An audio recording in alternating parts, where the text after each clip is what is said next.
Eu acredito que a coisa mais importante que a gente pode ter na vida é saber o porquê a gente acredita no que a gente acredita. Sabe quando a gente consegue ver que Deus é realmente bom com a gente? Quando a gente olha pra trás. Porque Deus é bom, Ele é poderoso e o mal existe e Ele promete acabar com o mal. A grande pergunta que um cristão tem que responder não é se Deus vai acabar com o mal, porque isso é uma promessa da Bíblia. Ele fala que no último dia Ele vai separar joio do trigo, Ele vai punir quem não se arrependeu dos seus pecados e cada um vai pagar segundo as suas obras. Ou seja, o problema não é a retribuição, é o quando. Deus amou o mundo de tal maneira que Ele enviou o seu Filho unigênito para que todo aquele que nele crê não pereça, mas tenha vida eterna. Esse para mim é o sentido da vida.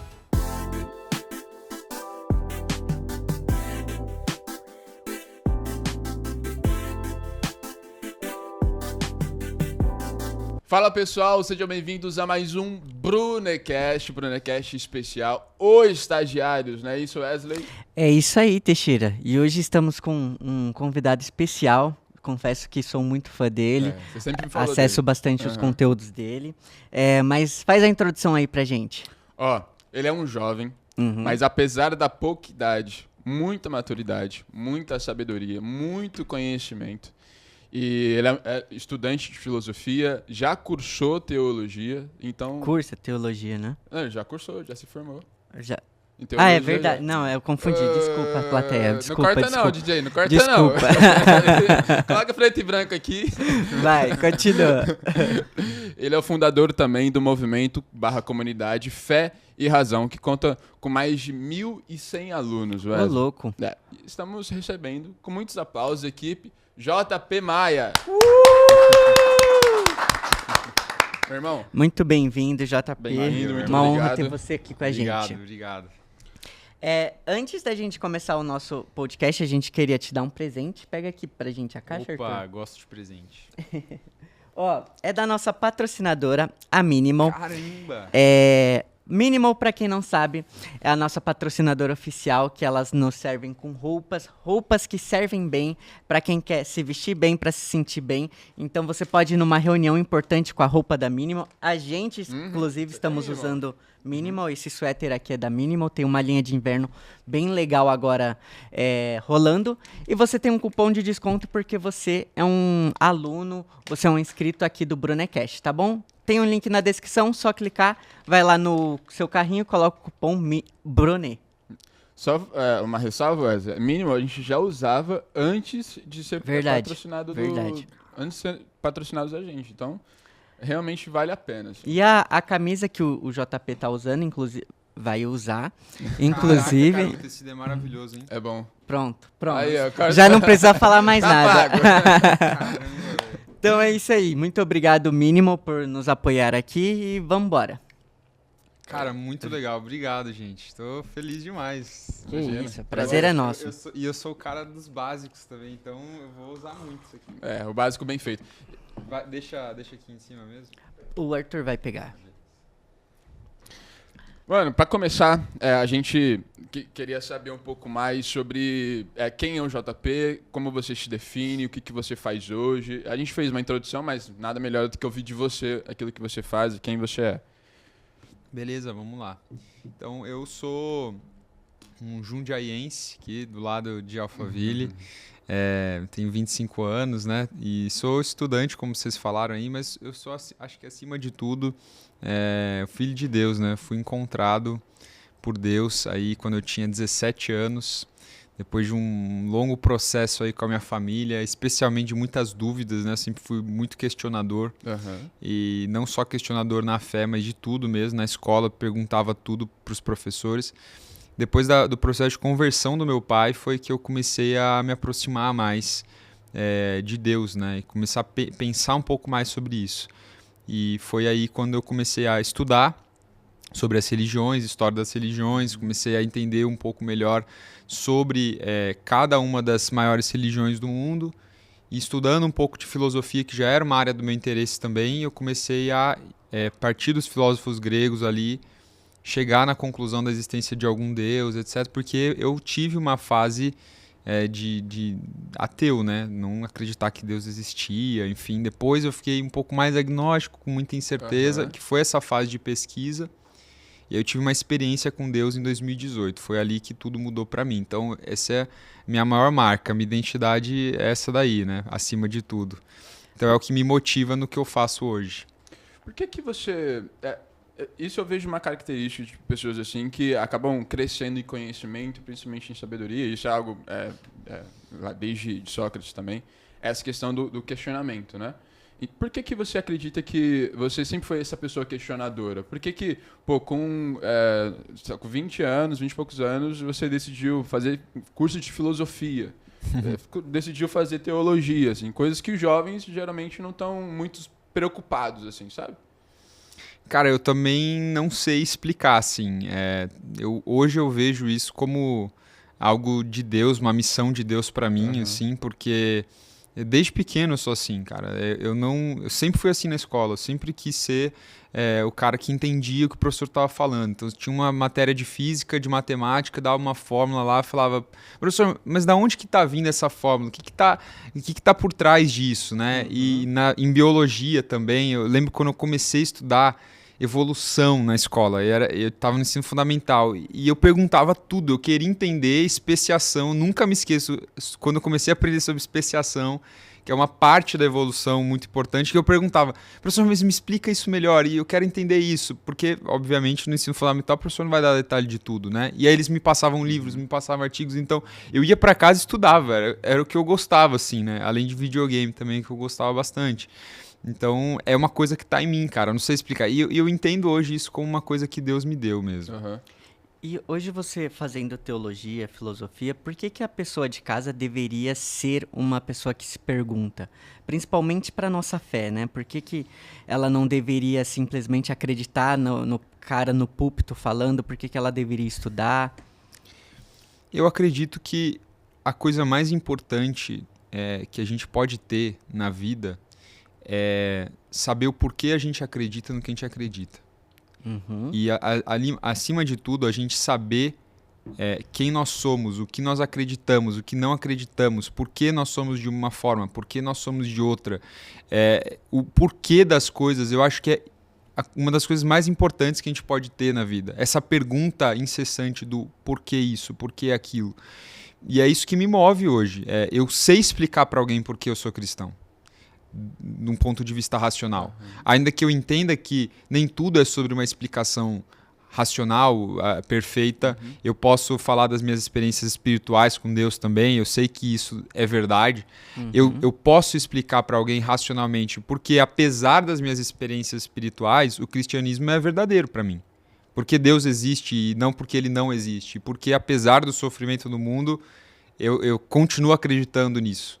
Então, são perguntas que as pessoas me fazem e me faziam. Eu lembro de ter amigos ateus na escola e que o estudo me levou a poder responder para essas pessoas. Ainda que eu sei que responder para as pessoas não vai ser necessariamente mudança de chave para elas, mas eu vou estar convicto do que eu acredito. Eu sei por que eu acredito nisso, eu sei por que eu faço isso. E eu acho que quando a gente não se pergunta, a gente não questiona, a gente perde de vista saber o porquê a gente está fazendo as coisas. Por que a gente acredita nas coisas que a gente acredita? Por que a gente está falando as coisas que a gente está falando? E isso, para a realidade da igreja, é importante demais, porque as pessoas falam muitas coisas sobre Deus e sobre religião. Tem as perguntas que as pessoas fazem, poxa, tem tantas religiões, por que a sua é verdadeira? A gente precisa saber responder esse tipo de coisa. E eu sei responder por que a minha é verdadeira. Eu sei responder por que eu acredito em um único Deus e não numa religião de múltiplos deuses, por exemplo. Então, eu acho que é isso. Ajudar a explicar o porquê. Você acha que essa sua forma de pensar vem da fase que você passou do ateísmo?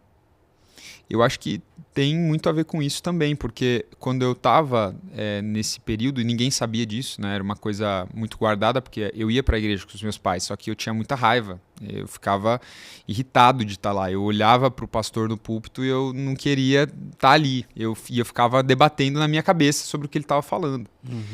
Então foi uma fase em que depois da conversão do meu pai, principalmente, eu vivia uma luta interna. Poxa, mas por que meu pai acredita nisso? Por que que ele mudou tanto, né? Meu pai tinha uma história muito complicada na nossa família, de muitos problemas morais, enfim, especialmente problemas em relação ao álcool, né, que ele tinha. Então, assim, meu pai não era uma referência para mim em quase nenhum aspecto desses de ser um bom homem, um homem carinhoso, próximo, e tudo isso mudou depois da conversão dele. Então, foi uma coisa que, com a aproximação dele, com a mudança dele, o estudo da Bíblia que ele começou a fazer, porque foi meu pai que começou a estudar teologia em casa, e esses questionamentos começaram a surgir mais. Bom, então se eu estou vindo aqui para a igreja, eu preciso entender o que é isso aqui. E foi aí quando começou a surgir os meus estudos. Então, eu acho que, estando nessa fase de ateu, eu fui forçado pelo meu contexto a pensar, isso aqui faz sentido para mim? Eu quero isso aqui para minha vida? Se eu quero tentar, então eu preciso estudar isso aqui, eu preciso entender. Porque eu não ia conseguir ir para a igreja nunca mais se eu não entendesse por que eu estava indo para lá. Por que eu estava falando de Deus? Por que Deus? Por que não outra coisa? Por que não outra explicação? Então foi aí que eu comecei a estudar. E meu interesse por filosofia aumentou ali, porque no ensino fundamental eu odiava filosofia. Era a única matéria da escola que eu não gostava. Eu gostava de todas, menos de filosofia, porque eu não gostava muito do meu professor. Aproveitando, eu já queria que você nos explicasse uns porquês. Por exemplo, você mencionou aqui, você hoje entende por que Cristo, por que você é um cristão. Explica pra gente, num contexto que o nosso público aqui são pessoas cristãs que estão ali começando na fé e até alguns simpatizantes. Tipo, sou filha de Deus, mas também acredito em signos, faz algumas coisas assim. Explica pra gente os seus porquês. Por que você é cristão? Por que você acredita que o cristianismo é o caminho certo? Tá. E vai seguindo. Tá bom. Eu primeiro quero falar sobre o que vem antes de ser um cristão, que é a crença em algum Deus. Uhum. Porque foi isso que iniciou a minha busca, né, por uma verdade, assim, por alguma razão de existência, de sentido da vida, e por aí vai. Então, eu entendo que só há um Deus pelo que os filósofos gregos fizeram lá atrás, já que eles já prepararam esse terreno de argumentação filosófica, e é por isso que a gente precisa tanto da filosofia para lidar com a religião, porque eles nos ajudaram muito a provar Deus de forma racional. A ideia deles lá era de que a multiplicidade de deuses, primeiro falando de politeísmo, né, ela não era possível, porque um Deus, se ele cria outro Deus, se a gente tem as histórias dos titãs, né? Então os titãs, um titã que deu origem a outro titã, que depois se ficaram 4, se eu não estou enganado, e aí eles deram origem aos deuses. Então a argumentação lá de Sócrates no começo era, bom, como que eles podem ser deuses se eles foram criados por um outro deus, ou por um titã, nesse caso? E por que aquele outro titã é um titã se ele foi criado por outro titã, né? Ou seja, quem vem antes desses caras todos? Não faz sentido. Eles começam uma argumentação sobre a impossibilidade da multiplicidade de deuses, porque se Deus é criador, e essa é a definição de Deus, né, então Deus, ou ele tem que ser incriado. E se ele é incriado, também, se essa é outra característica de Deus, alguém que é criado já não pode ser mais Deus, já não pode mais carregar essa definição. Então ele necessariamente é inferior numa hierarquia de valores, de características, de atributos. Isso foi Sócrates que disse? Sócrates, Platão e Aristóteles, os três desenvolveram sobre isso. Aristóteles foi o que mais falou sobre, mas isso já começa em Sócrates ali.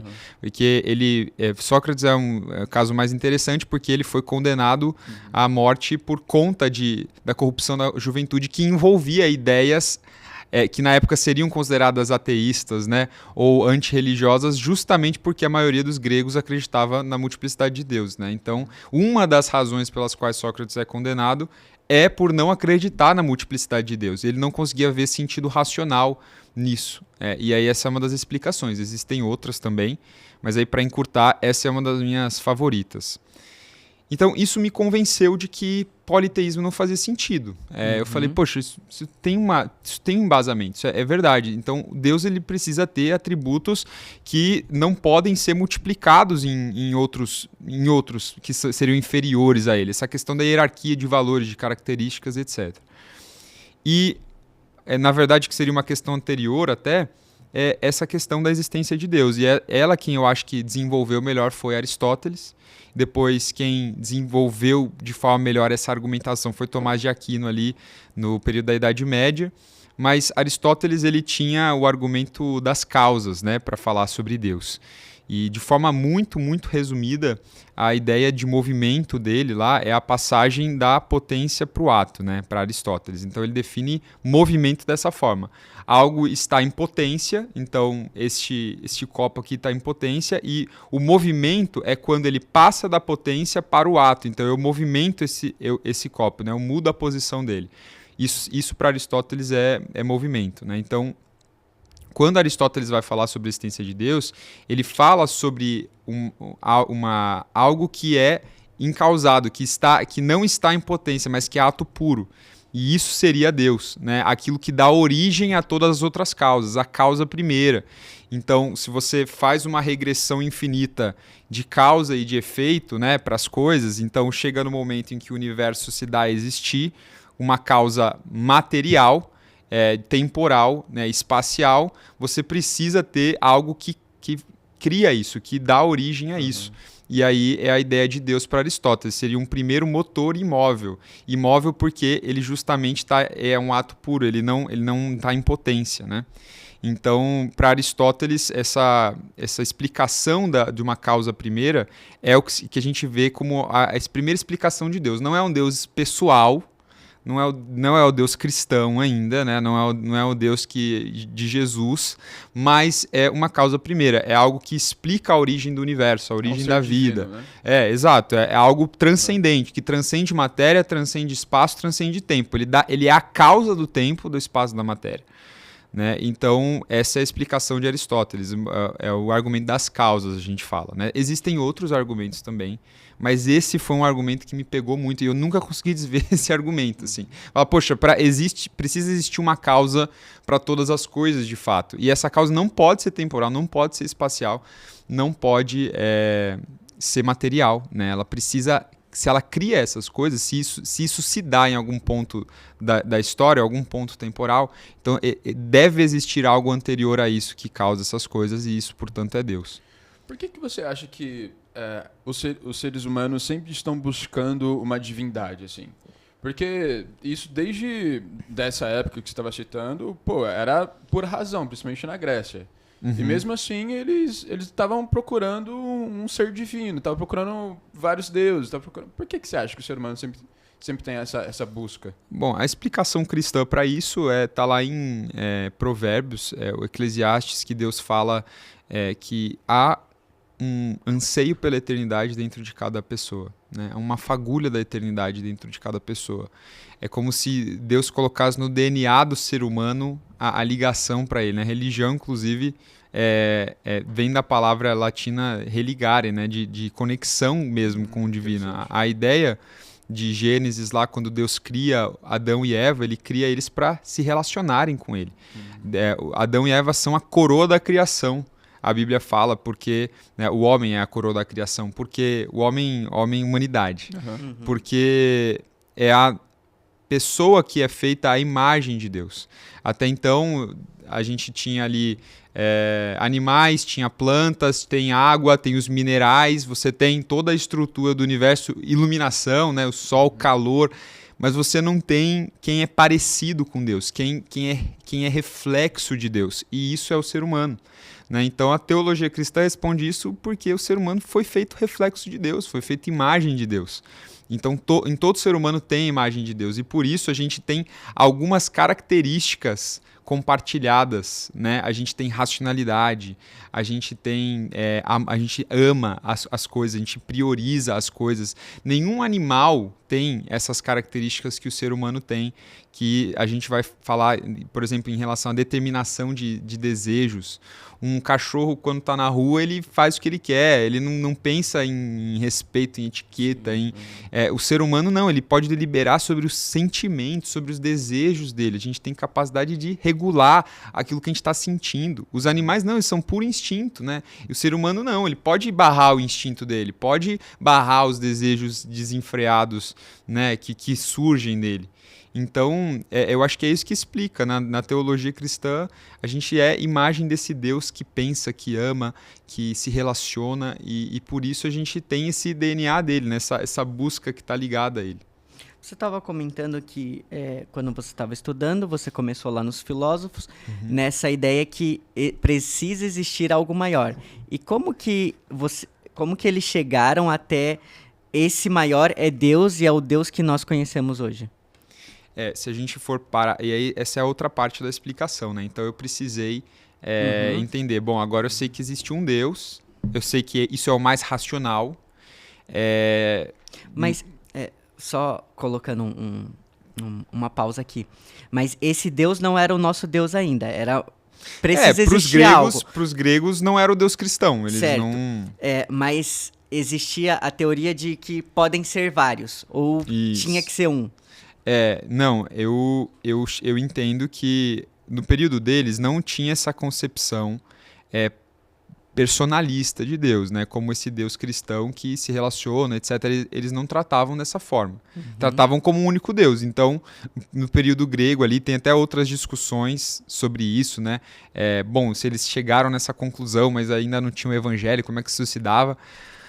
Mas eu cheguei no cristianismo, depois de entender isso, começando a entender as outras religiões. Então, bom, vou tentar entender os sistemas de mundo que pensam na realidade de um único Deus. Só uma pergunta. Isso já era depois de você ter ido para a igreja? Isso, eu já ia para a igreja. Eu vou para a igreja desde os meus 9 anos, eu acho.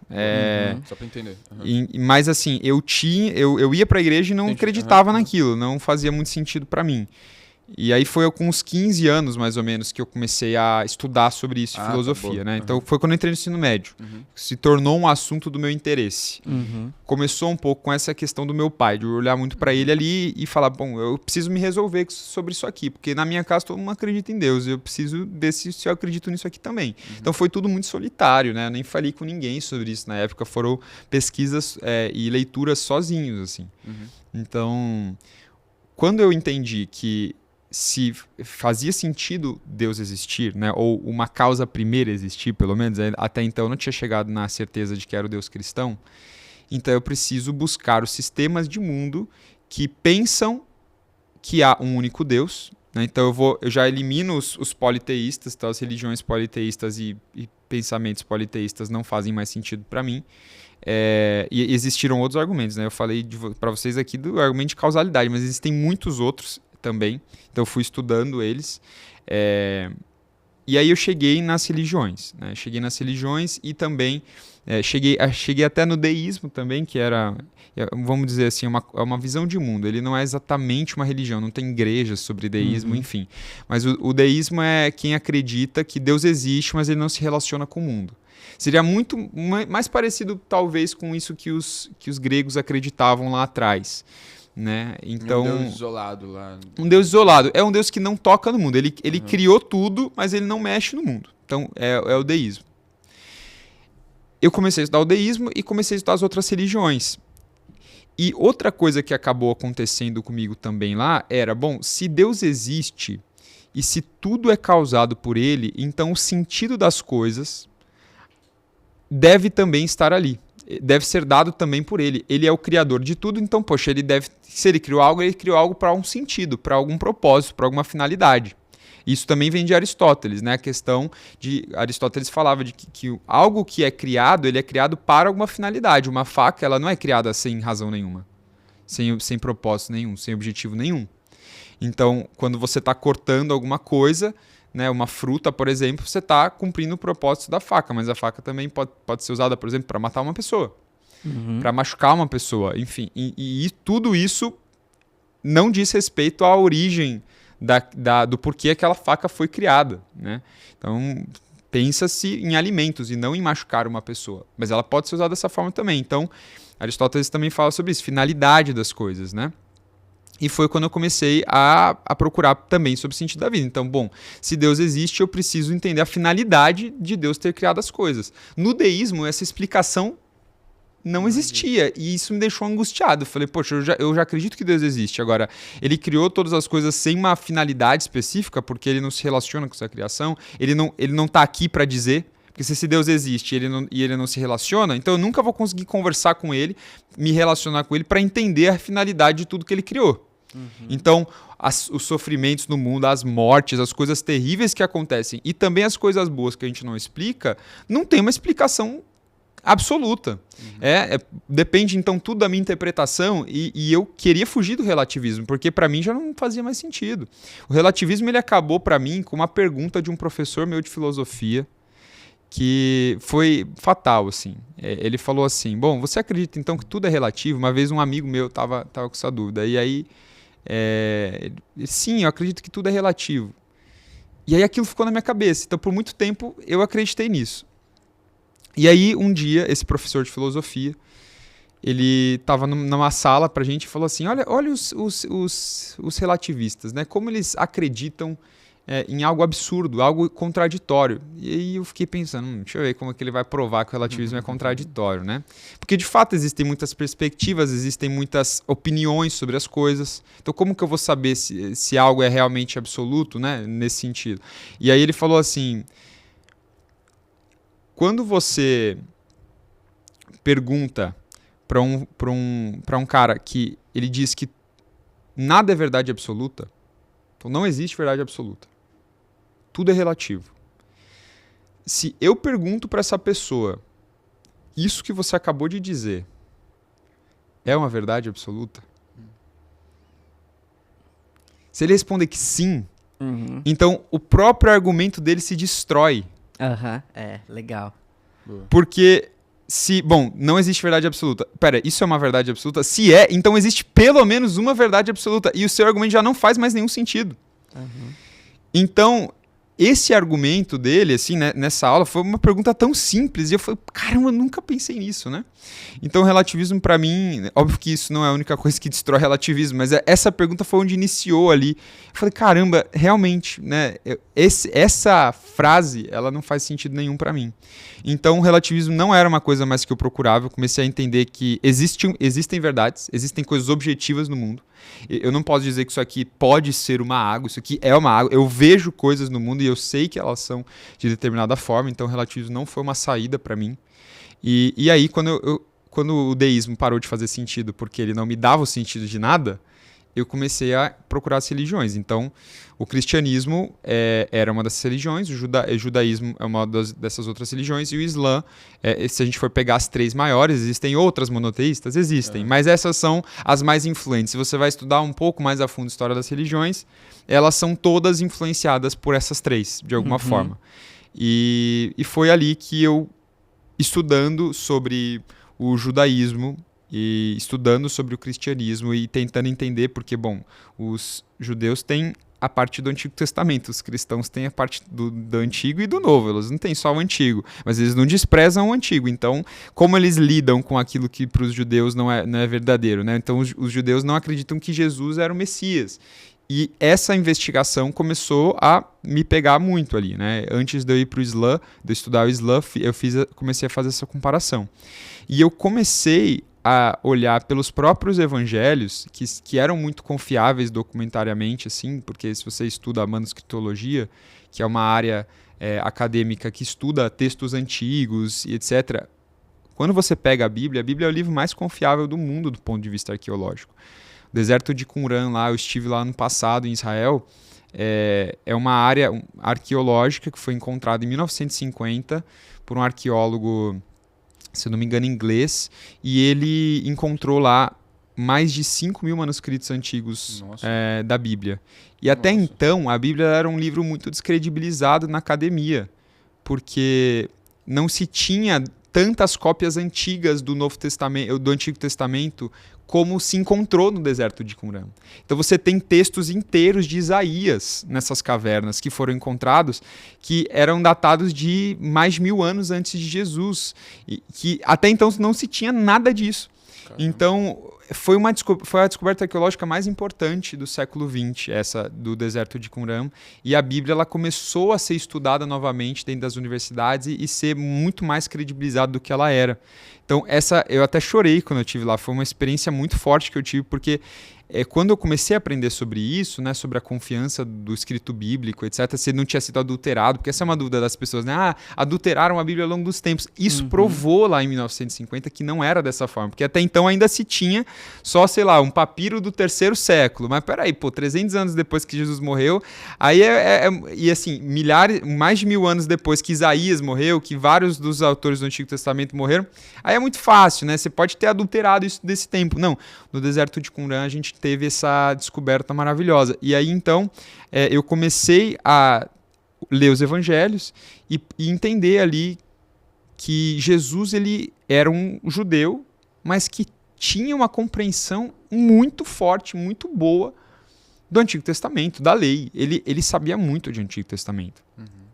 E quando eu percebi que aquilo que Jesus estava fazendo eram profecias realizadas, isso aconteceu no mesmo dia, né? Eu estava estudando, eu estudava sobre isso, eu pesquisava sobre isso, mas aí houve o momento da minha conversão, que aí eu não consigo explicar isso de forma meramente racional.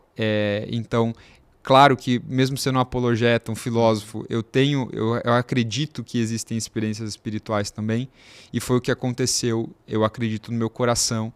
Em março de 2018, eu estava estudando, eu estava em casa, melhor dizendo, e eu abri um vídeo do YouTube com um texto de Isaías.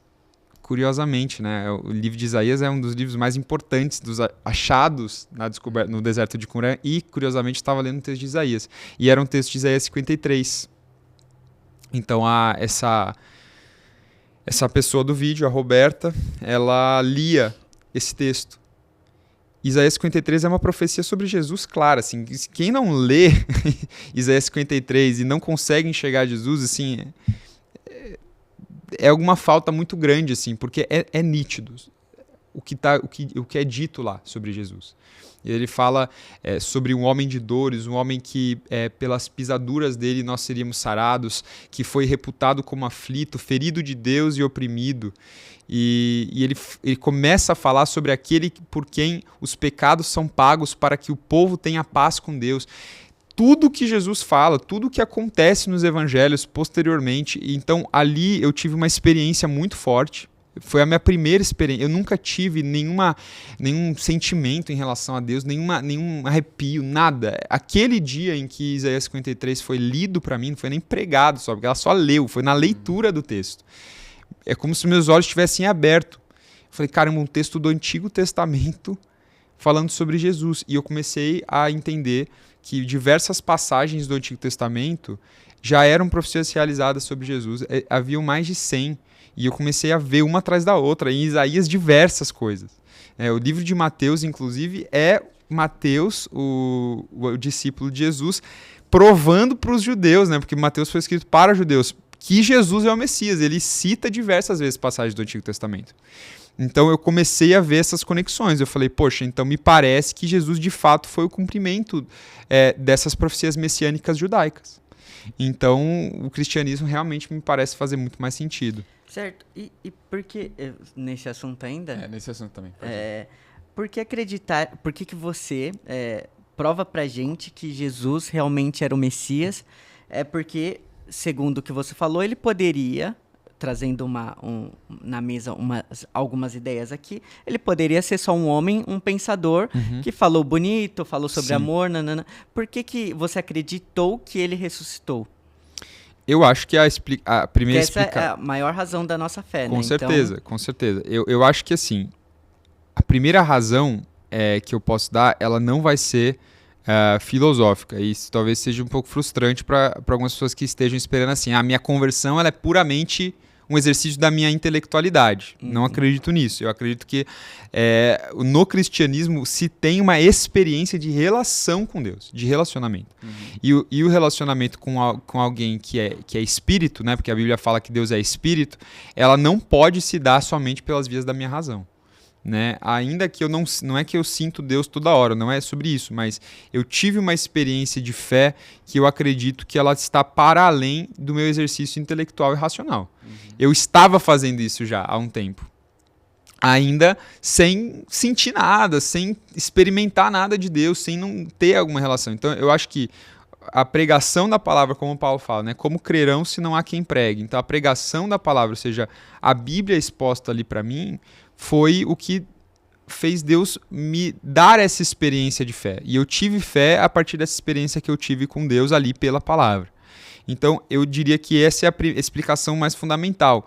Mas, do ponto de vista racional, o que me convenceu de que Jesus é isso, né? É o que ele diz ser, é o Messias, é Deus, é não só o testemunho moral dele, porque ninguém nunca conseguiu apontar, existem até historiadores posteriores de Jesus que falavam dele, né?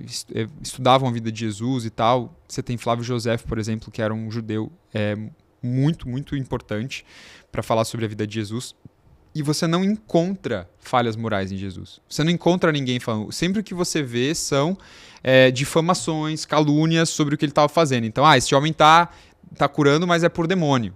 Esse homem, ele tá blasfemando. Ele tá blasfemando. Ele tá fazendo multidões aqui ficarem meio bagunçados. Não tem nada de falando assim, esse cara é imoral, esse cara é mentiroso, esse cara... até tem, né? Mentiroso, porque falaram que ele era mentiroso por falar que ele fazia em nome de Deus, mas não tinha uma prova. Entendeu? Você só fala e você não prova. E eu tenho uma passagem da República de Platão, que Platão fala sobre um homem. Ele fala assim, se um homem perfeitamente moral... Isso é verdade, tá? Quando eu estava estudando Platão, eu estava lendo a República e essa passagem me chamou muita atenção. Anos depois, um cara fez um vídeo sobre isso. Eu falei, caramba, eu devia ter feito esse vídeo primeiro, cara. E ele fala que se um homem perfeito viesse ao mundo, ele seria morto. Caramba! Nossa. Ele seria morto pelas pessoas.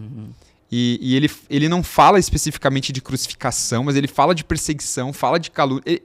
Parece que você fala assim, caramba, Platão profetizou Jesus mesmo, né? Por isso que esses caras que falam que Platão vai estar no céu lá, você vai ver. Você realmente fala assim, pô, Deus vai ter misericórdia, porque Jesus não tinha nascido naquele tempo ainda. Ele não tinha muita relação com o judaísmo até então, porque era a Bíblia, né, do Antigo Testamento. Mas, cara, esse cara aí falou muita verdade, viu? É impressionante. Então, na República existe essa passagem. E eu lembro disso, assim, falei, caramba, é de fato esperado que num mundo mal de pessoas más, ser uma pessoa perfeitamente moral vá ser um problema, né? Porque vai causar muita raiva daquela pessoa não ter erro nenhum, daquela pessoa ser boa demais. Não, como assim? É bom demais pra ser verdade. Então, assim, não era um problema pra mim ter acusações contra Jesus, ter difamação, calúnia e tal. Essa falta de prova sobre a imoralidade de Jesus, sobre uma vida, sabe, corrompida, duas caras, não tem nada, não tem nenhum registro disso, não tem absolutamente nada. E, além disso, a estatística de como alguém consegue cumprir mais de 400 profecias do Antigo Testamento ao mesmo tempo. Sabe, virá de Belém a estrela descendente de Davi. Cara, é muita, muita, muita coisa que, se você for pegar probabilisticamente, existem até cálculos, as pessoas podem pesquisar sobre isso, eu não vou saber falar números exatamente, mas probabilisticamente uma pessoa ter todas as características de Jesus daquela forma, naquele período, e fazer tudo o que ele fez, cara, é de verdade muito, muito, muito próximo do impossível. Então, é um salto de fé no sentido de você falar assim, beleza, pode ter a chance pequena de ser aleatório, mas é a mesma coisa do mundo, né? O mundo também é bonito e perfeito demais para isso aqui ser totalmente aleatório, e é um direito seu acreditar que isso aqui foi fruto de um acaso probabilístico que, dentre trilhões e trilhões de possibilidades, o mundo calhou de ter a estrutura de oxigênio, de minerais, de calor perfeita, porque se a Terra estivesse um pouco mais próxima do Sol, um pouco mais afastada, já não teria vida humana como tem. Você pode acreditar que tudo isso é aleatório, que tudo isso é o acaso, mas eu entendo que, encontrando uma razão em um ser que cria todas as coisas, esse ser também ele dá sentido e finalidade para essas coisas. E é por isso, essa questão, eu não consigo criar algo sem finalidade. Não existe criação de coisas sem finalidade. Se você não cria algo aleatoriamente. Mesmo que, por exemplo, sei lá, vai pegar uma receita antiga que você tem... descobriram requeijão. Eu não sei nem como descobriram o requeijão.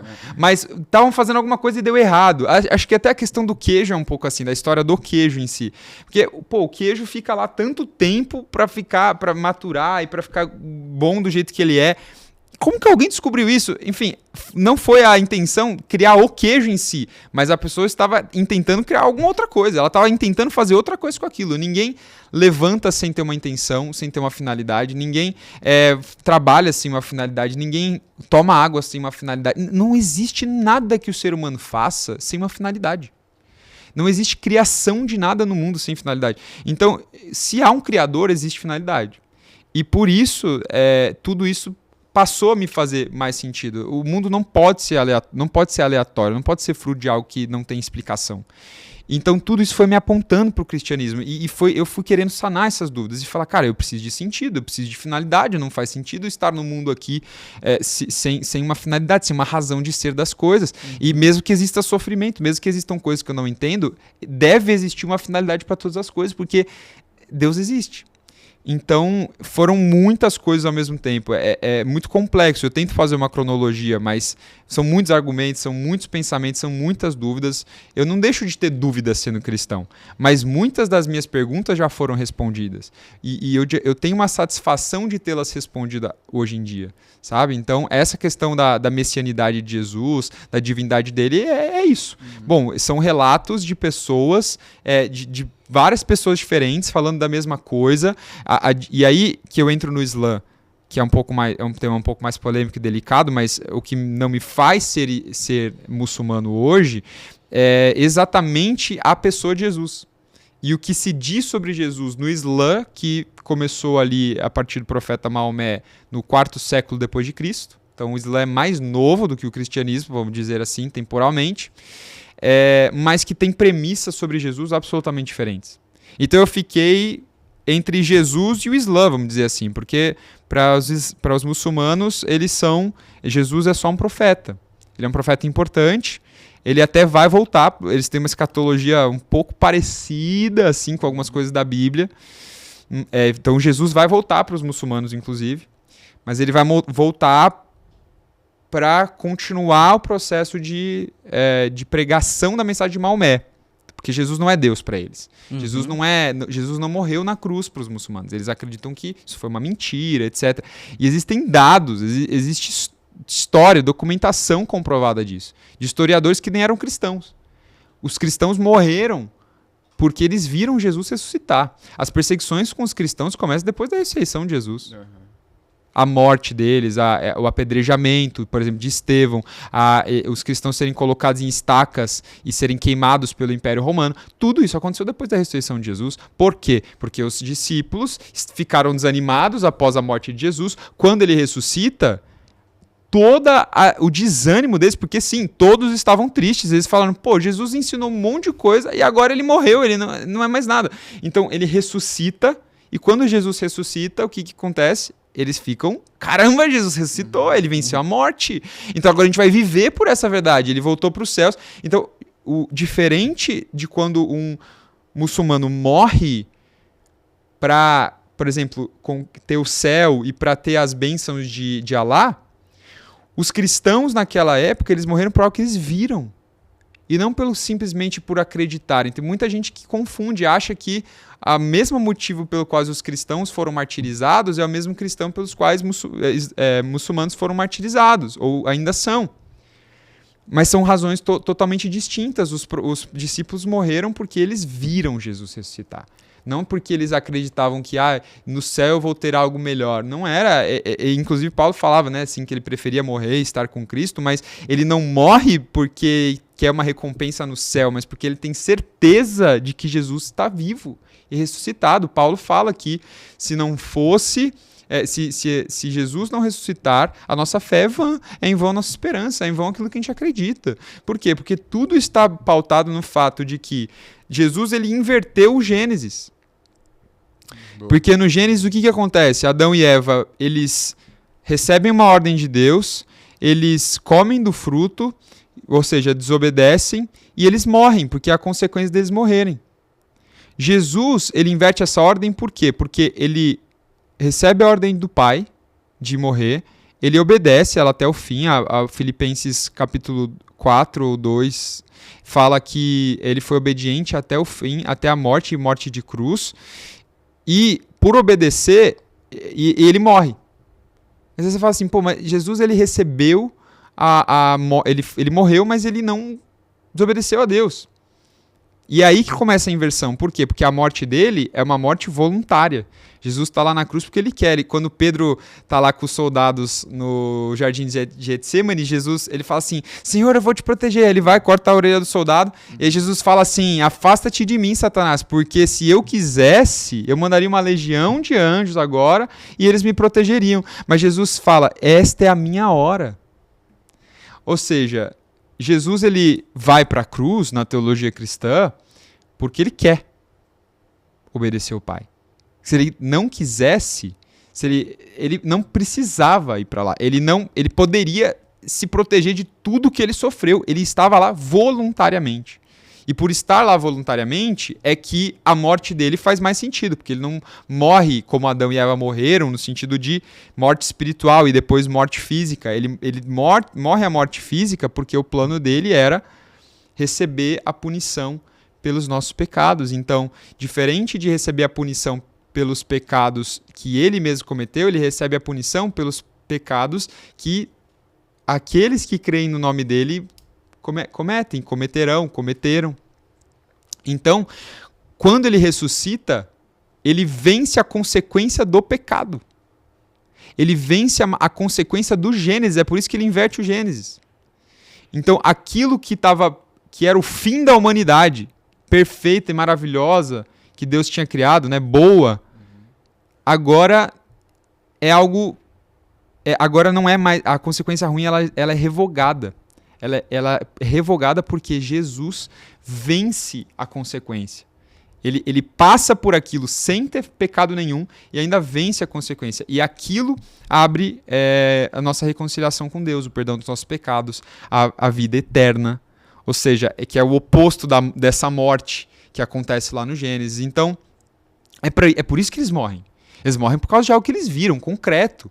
E tudo isso foi me fazendo... Cara, isso aqui é bom demais para ser verdade. Então, se eu for ateu, eu vou ter que admitir a falta de finalidade, a falta de sentido para a vida, a falta de sentido para a morte, a falta de sentido para sofrimento humano. Dostoiévski fala isso, né? Em vários livros deles, a ideia de Dostoiévski, que é um escritor russo agora do século XVIII, XIX XIX, ele fala sobre a falta de sentido. Se Deus não existe, cara, tudo é permitido. Se Deus não existe, nada tem uma razão de ser. Não tem uma explicação do porquê aquilo aconteceu comigo e porquê aquilo deu errado e porquê aquilo deu certo. E não tem uma explicação para nada disso. Então, de fato, ou abraçaria esse niilismo, essa falta de sentido para a vida, eu posso até dizer então que dentre todas as probabilidades matemáticas, racionais que eu recebi até hoje para existir, para Deus existir, eu posso abandonar tudo isso e falar, não, então, tudo é um absurdo, a vida é um absurdo. A vida não tem um sentido, não tem uma explicação de ser, uma razão de ser. Ou eu posso acreditar nas palavras de Jesus. Mas como que você chegou à conclusão que o Islã não era o correto? Que você falou que você ficou numa cristianismo, vamos ver, como que você chegou nessa conclusão? Então, foi a partir dessa figura de Jesus. Se Jesus é ou não Deus. Se Jesus é ou não quem ele diz que ele é. Porque se Jesus não é quem ele diz que ele é mentiroso. Isso não combina com o testemunho dele, não combina com as coisas que ele faz, não combina... Jesus pode ser um maluco, então. Essa é a alternativa que eu tenho. Então, ou eu vou acreditar que Jesus é um maluco, que tudo que ele fala não faz nenhum... tudo que ele fala não faz nenhum sentido, ou melhor, faz sentido, mas ele é maluco mesmo, e ele está falando disso, sei lá, por qual razão, mas ele faz umas coisas absurdas. Tanto que, para os muçulmanos, ele ainda é um profeta, né? Então, ele fazia milagres mesmo, ele tinha as suas Até para os judeus também, eles acreditam que Jesus era um profeta, não? Tem uma parte dos judeus que vão ser, a gente chama de judeus messiânicos, eles têm uma crença em Jesus, mas tem uma outra grande parte dos judeus que não, eles não acreditam, eles acreditam que Jesus é um impostor. Jesus é um cara, não é esse cara aí, não tem nada a ver com a gente, ele é um rebelde que saiu do judaísmo, enfim. Então, uma grande parte dos judeus não tem fé nenhuma em Jesus, assim, de crença nele. Os muçulmanos, sim. Então são as 3 maiores religiões do mundo hoje, inclusive, né? Monoteístas. Fica nessa questão. As 3 falam sobre o mesmo cara de alguma forma. Uma não pensa bem dele, as outras 2 pensam bem, mas tem uma que fala que ele é Deus, que fala que ele perdoa pecados. Pô, Jesus disse, seus pecados estão perdoados. Nunca vi nenhum outro profeta fazendo isso. Então, assim, e tudo isso é documentado em um livro que tem respaldo histórico, tem respaldo de não adulteração, de não falsificação, né? Estamos dando uma pausa aqui na programação para dar um anúncio. Na verdade, um anúncio não, vou fazer um convite para você que é o nosso aluno. Qual que é o convite, Wesley? É isso aí. Para você que é ouvinte do Brunecast, vocês não estão só convidados, vocês estão convocados para estar no Método Destiny. Método Destiny é a nossa imersão em princípios milenares, onde você aprende 12 princípios que te leva a se tornar uma raridade, te leva a ter também uma vida de paz e muita prosperidade. Quem não quer ter prosperidade na vida e muita paz, né? Com certeza. E é 2 dias aqui com o Thiago Brunet. Thiago Brunet e professores certificados pelo Instituto Destiny, nosso Instituto de Educação Continuada. É isso aí. E eu tenho certeza que você que está pensando em vir no próximo Método Destiny, traga seu marido, seus funcionários, colaboradores também, para você conseguir expandir a consciência de todo mundo junto, para vocês caminharem para o próximo nível juntos também, não é? É isso aí, na mesma visão. Porque o ambiente sempre vence, né, Wesley? Porque se você quer crescer, você também precisa modelar o seu ambiente para que ele cresça também. É isso aí. Para você que tem interesse, tem um link aqui na descrição, Método Destiny, e te aguardo na próxima turma. Valeu! E falando sobre a contestação da Bíblia, por que é fácil a gente contestar a Bíblia, mas, por exemplo, me fugiu o nome do filósofo, que ele é só citado por outro e tem, acho que 2 ou 3 cartas dele. Nossa, eu esqueci. 2 ou 3 cartas, não sei, mas tem um filósofo que foi base e não tem nada escrito sobre ele. Isso. Ele escreveu, né? Que é Sócrates, né? Não. De Sócrates tem alguns, mas é mais do que 3, se eu não me engano. Nossa, me fugiu, mas... outras pessoas falaram sobre ele são outras e pessoas ele em si não escreveu nada por Isso. Por que é tão fácil acreditar nos filósofos, mas é difícil acreditar na Bíblia no contexto mundo? Cara, boa pergunta. Será porque eles não se intitulam deuses, assim, os filósofos? Isso é uma parte da coisa, eu acho. Eu tava pensando exatamente nisso. Acho que em partes porque os filósofos, eles propuseram muito mais a perguntar, né? Ainda mais se você pega Sócrates ali, que Platão escreveu o que Sócrates falou, né? Uhum. A gente tem os escritos de Platão sobre Sócrates e os escritos do próprio Platão. Mas Sócrates mesmo nunca escreveu nada, ele só falava. Então é ele. Então, a ideia de que você está questionando as coisas, está tentando propor coisas que não envolvem se assumir como uma divindade, eu acho que é uma delas. Acho que é uma dessas perguntas. Acho que é mais fácil você, de fato, não questionar algo nesse sentido. E, por outro lado, aquilo que também diz respeito ao que é sobrenatural, que é em respeito aos próprios milagres de Jesus. Né? Muita gente tem dificuldade de acreditar nisso. Essa questão da transformação da água em vinho, de andar sobre as águas, de ressuscitar os mortos, né? Como Lázaro é ressuscitado, por exemplo. Então, eu entendo que há uma dificuldade, né? Um certo ceticismo, um pouco por conta disso. Tem outras questões também que questionam muito a Bíblia, que é da parte do Antigo Testamento, alguns eventos que acontecem em relação à morte de crianças, morte de mulheres e por aí vai. Aquelas passagens onde você tem Deus ordenando ali o povo de Israel e marchar contra pessoas de outras nações ali que estavam guerreando contra elas e mata todo mundo. Né? Então, é uma dificuldade para algumas pessoas essas passagens da Bíblia também. Então, elas falam, poxa, como é que Deus pode? Geralmente, a argumentação é de tentar encontrar uma incoerência entre o que Deus diz que ele é e o que acontece. Então, principalmente em relação ao problema do mal, que eu diria que é o problema mais delicado para um cristão responder, e foi a coisa que mais me teve dificuldade, porque depois da minha conversão eu ainda continuei com essa dificuldade. Eu tive dificuldade com o problema do mal também. Eu acho que é o problema mais difícil de se resolver. Como assim? Tipo, porque o mal existe? Isso. Se Deus é bom, se ele existe, por que o mal existe? Por que que as coisas ruins acontecem com as pessoas? Eu acho que essa é a pergunta mais difícil que um cristão pode responder do ponto de vista de algo que impeça alguém a crer no Deus cristão. Porque, de fato, você vê passagens na Bíblia em que coisas ruins estão acontecendo lá e acontecem não só com pessoas boas, mas acontece com pessoas boas, mas com pessoas ruins também. E a grande resposta que eu obtive para essas questões, ela precisou se dividir de duas formas.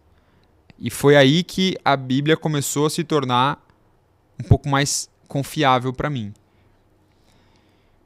Primeiro, para eu resolver o problema do mal, a gente tem o primeiro filósofo grego lá que falava sobre isso, que é do... Ai, caramba, como é o nome dele agora? Sim, o filósofo. Sabe aquele teorema, não é teorema, que falam aquela coisa do mal, o paradoxo? Paradoxo de Epicuro. Epicuro, lembrei. Então, Epicuro foi um filósofo grego, dentre esses, ele propôs esse problema, desse paradoxo sobre o mal, que ele colocava assim, bom, se Deus é onipotente, ele é todo poderoso e todo bondoso, e o mal existe, né? Não, ele na verdade não conseguiu conceber essas três possibilidades, então ele falava, bom, a gente só tem algumas possibilidades para lidar com isso. Então, ou Deus ele é fraco, mas ele é todo bondoso e o mal existe, então ele não consegue acabar com o mal, porque ele é fraco. Ou ele, na verdade, ele tem todo o poder para acabar com o mal, mas ele não é todo bondoso, então por isso o mal existe, porque ele está lá e ele é mal também. Né? Ou ele não é nem todo poderoso, nem todo bondoso. Ele é mau, ele é fraco e o mal existe, independente dele. Então, Epicuro tentou resolver essas coisas. Ele não conseguia enxergar uma coexistência entre Deus ser bom, Deus ser poderoso e o mal continuar existindo. Porque para ele, se Deus é bom e ele é poderoso, ele precisa acabar com o mal, ele precisa destruir o mal. Sim. E veja, isso não é um problema para o cristianismo. Por quê? Porque Deus é bom, ele é poderoso e o mal existe e ele promete acabar com o mal.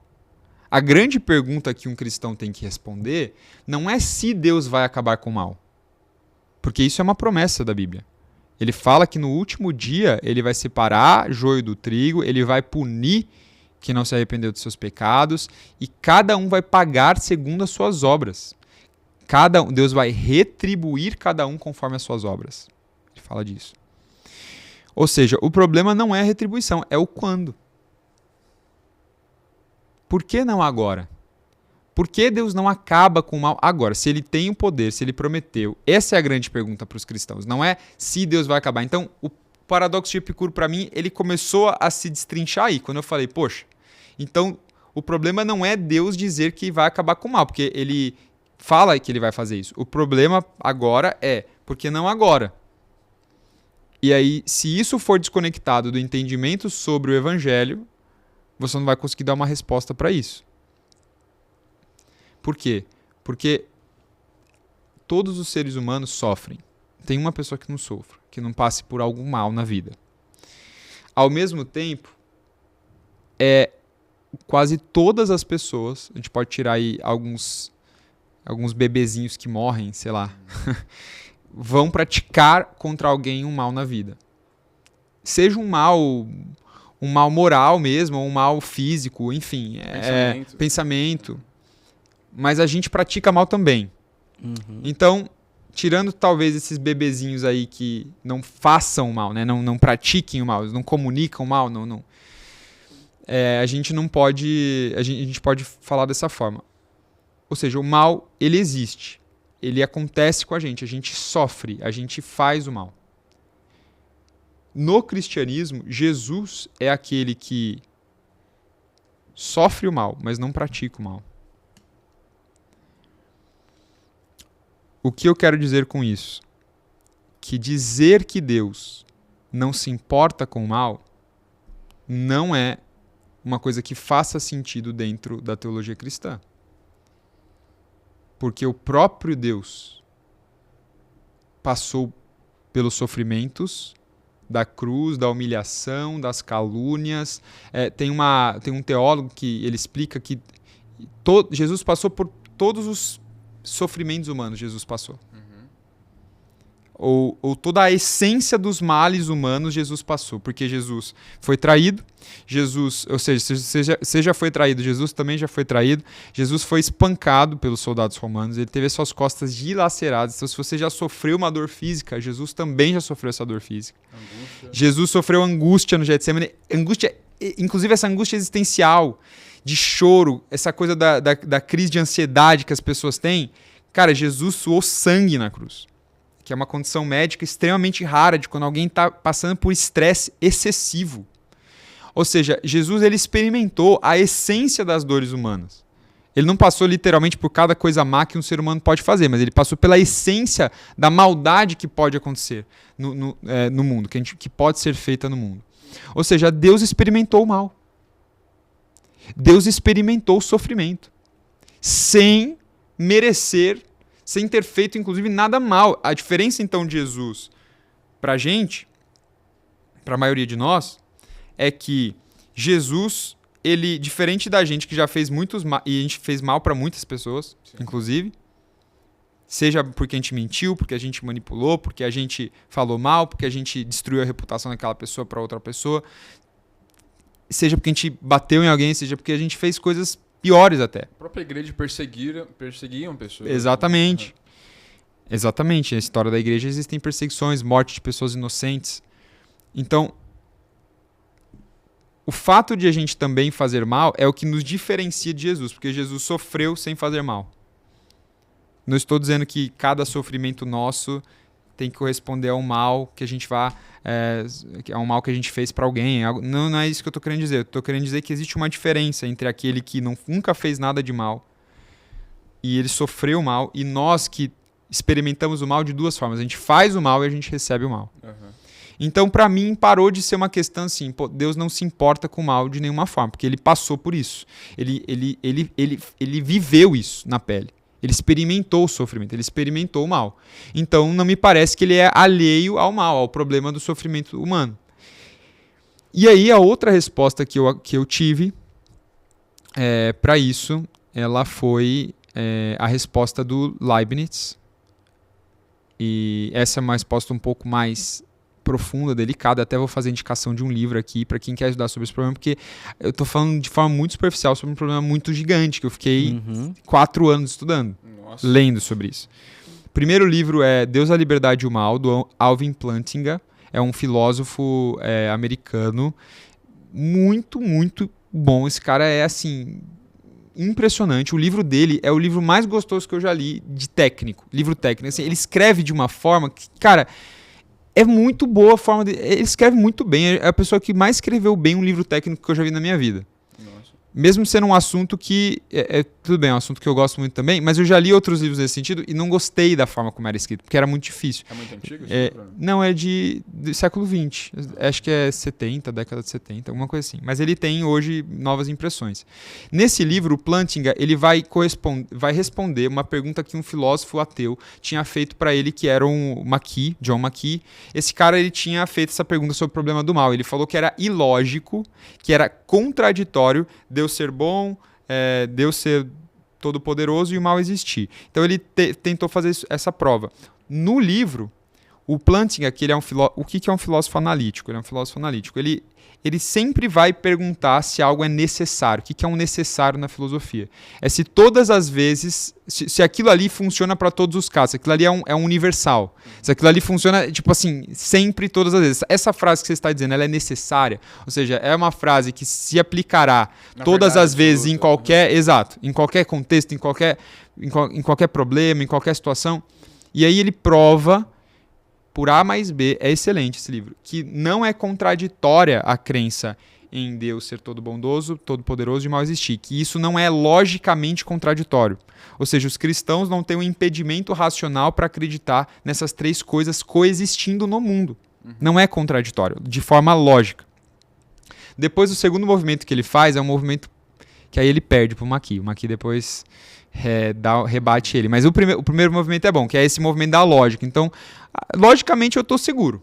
Eu falei assim, pô, logicamente estou seguro. O segundo movimento foi ele tentar falar assim, não, então ele tenta virar para o ser humano, que normalmente as pessoas tentam fazer, né? Então assim, não, é o ser humano que causa o mal, não é Deus. É o movimento que ele tenta fazer, segunda parte do livro, tentando resumir a coisa, né? E parece um movimento brilhante. Você fala assim, não é Deus o causador do mal, é o homem. E é o que é ensinado normalmente nas igrejas.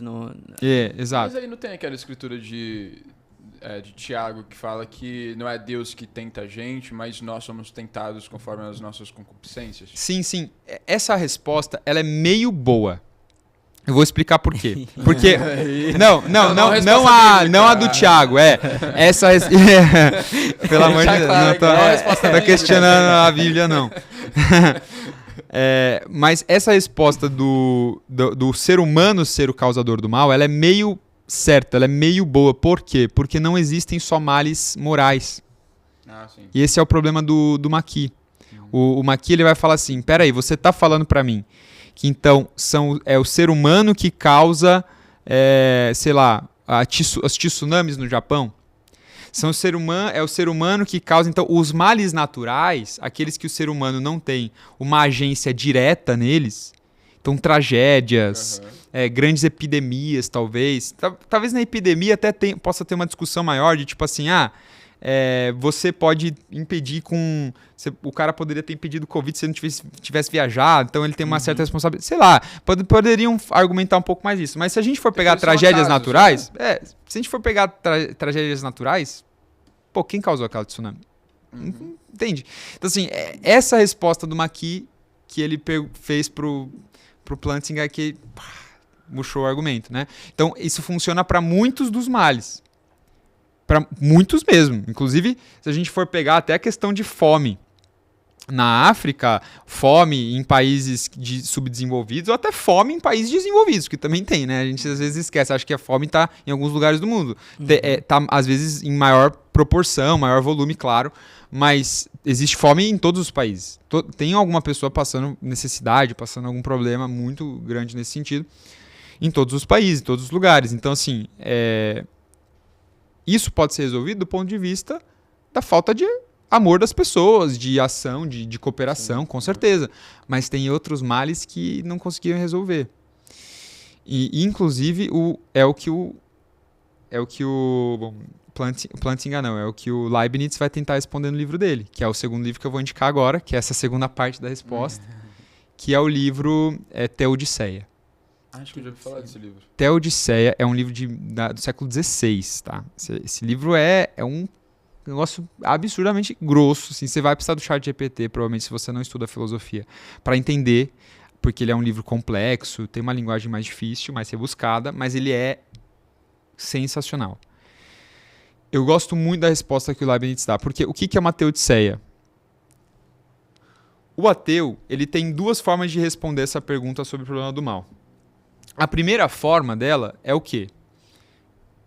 É uma contradição lógica crer nisso. O Plantinga já resolveu. Nunca ninguém, desde a época que ele escreveu esse livro, contradisse o que ele falou no livro. Não conseguiu mais. Tinha até um prêmio, esses tempos atrás, de acho que $50 mil para quem conseguisse refutar o argumento dele do livro. É sério mesmo. O cara é tão bom que lançaram um concurso pra... E não conseguiram até hoje. O Maqui só conseguiu destruir a segunda parte do argumento do Plantinga lá, no livro. Sério, compra esse livro, é muito bom. Ele é fininho, é curto. Mas a segunda parte, que é o que... Pô, então beleza, vamos tentar fechar esse problema. A primeira parte é lógica. A segunda parte é emocional. Bom, então beleza. Se não é uma contradição, por quê? Que é o que a gente já perguntou desde o começo. Por que Deus permite? Qual é o motivo? Qual é a razão? A razão é uma questão... Não é uma questão... A razão, o motivo de Deus permitir... não é uma questão mais lógica, racional, dialética. O que é uma questão dialética? A questão dialética é aquelas perguntas para qual existem sim ou não. Ela é uma pergunta do porquê. O porquê não é uma pergunta que se responde com sim ou não. Não é uma questão dialética. Porque envolvem outras respostas que são, inclusive, de teor mais até emocional pra gente. Porque, racionalmente, eu não tenho impedimento para crer nisso, mas e emocionalmente? E é o que geralmente leva muitas pessoas a terem dificuldade de crer em Deus. Porque elas, na própria vida delas, passaram por coisas que elas se sentiram abandonadas. Que sentem que não faz sentido Deus ser real, de um ponto de vista emocional, terem passado por pelas coisas que elas passaram. Então, essa explicação do porquê é o que a gente vai chamar de teodiceia. Teodiceia, ela é a resposta do porquê Deus permite. É o porquê. Entendeu? E é o que o Plantinga tentou fazer, não conseguiu, que eu acho que o Leibniz respondeu melhor. Mas não é uma resposta, talvez, tão específica e detalhada quanto a pessoa queira. Eu não estou na mente de Deus para saber o exato motivo pelo qual ela passou, pelo que ela passou na vida dela, ou pelo qual algumas pessoas sofreram o que sofreram na vida delas. Ainda que seja um mal moral, né? Porque a pessoa poderia falar assim, não, tudo bem, é o ser humano que fez aquele mal, o cara tá ali batendo na mulher, mas Deus poderia ter fulminado esse cara lá. Ela faz essa pergunta. Então, por que ele não fulmina? Por que ele não... O Leibniz vai tentar responder isso nesse livro. E eu acho que ele faz um bom trabalho. É um livro muito longo. E ele vai desenvolver... Né? Você não vai deixar isso só pra... Eu vou começar a dar a explicação dele, a tentativa da resolução dele, que é a teoria dos mundos possíveis. E esse talvez seja o grande fundamento dessas respostas. Mas é claro que para caso que ele vai citando lá, vão ter... Ele vai explicando, ele vai dando exemplos no livro. Mas eu vou dar essa explicação do fundamento da resposta dele. E depois vou até falar de alguns opositores, como Rousseau, que depois teve um terremoto em Lisboa, em 1755, se eu não estou enganado, e Rousseau falou, Leibniz, você estava errado. E tentou, enfim. A explicação que ele dá, o Leibniz, sobre esse problema é o seguinte. Ele fala que Deus, para preservar a liberdade do ser humano em deliberar sobre suas ações e levar as pessoas ao melhor contexto possível em que elas continuem sendo responsáveis pelas suas ações. Porque, ou seja, tem liberdade. Deus não está controlando ninguém igual um ventríloco. Deus não tá mexendo a sua mão para você fazer ou não fazer alguma coisa. Ele te deu autonomia. Você tem autonomia para agir como você quer. Mas ainda assim, levando as pessoas a um resultado melhor desse sofrimento, ele permitiu que cada coisa no mundo, da forma como está, aconteça, para que a gente tenha como resultado disso o melhor mundo possível.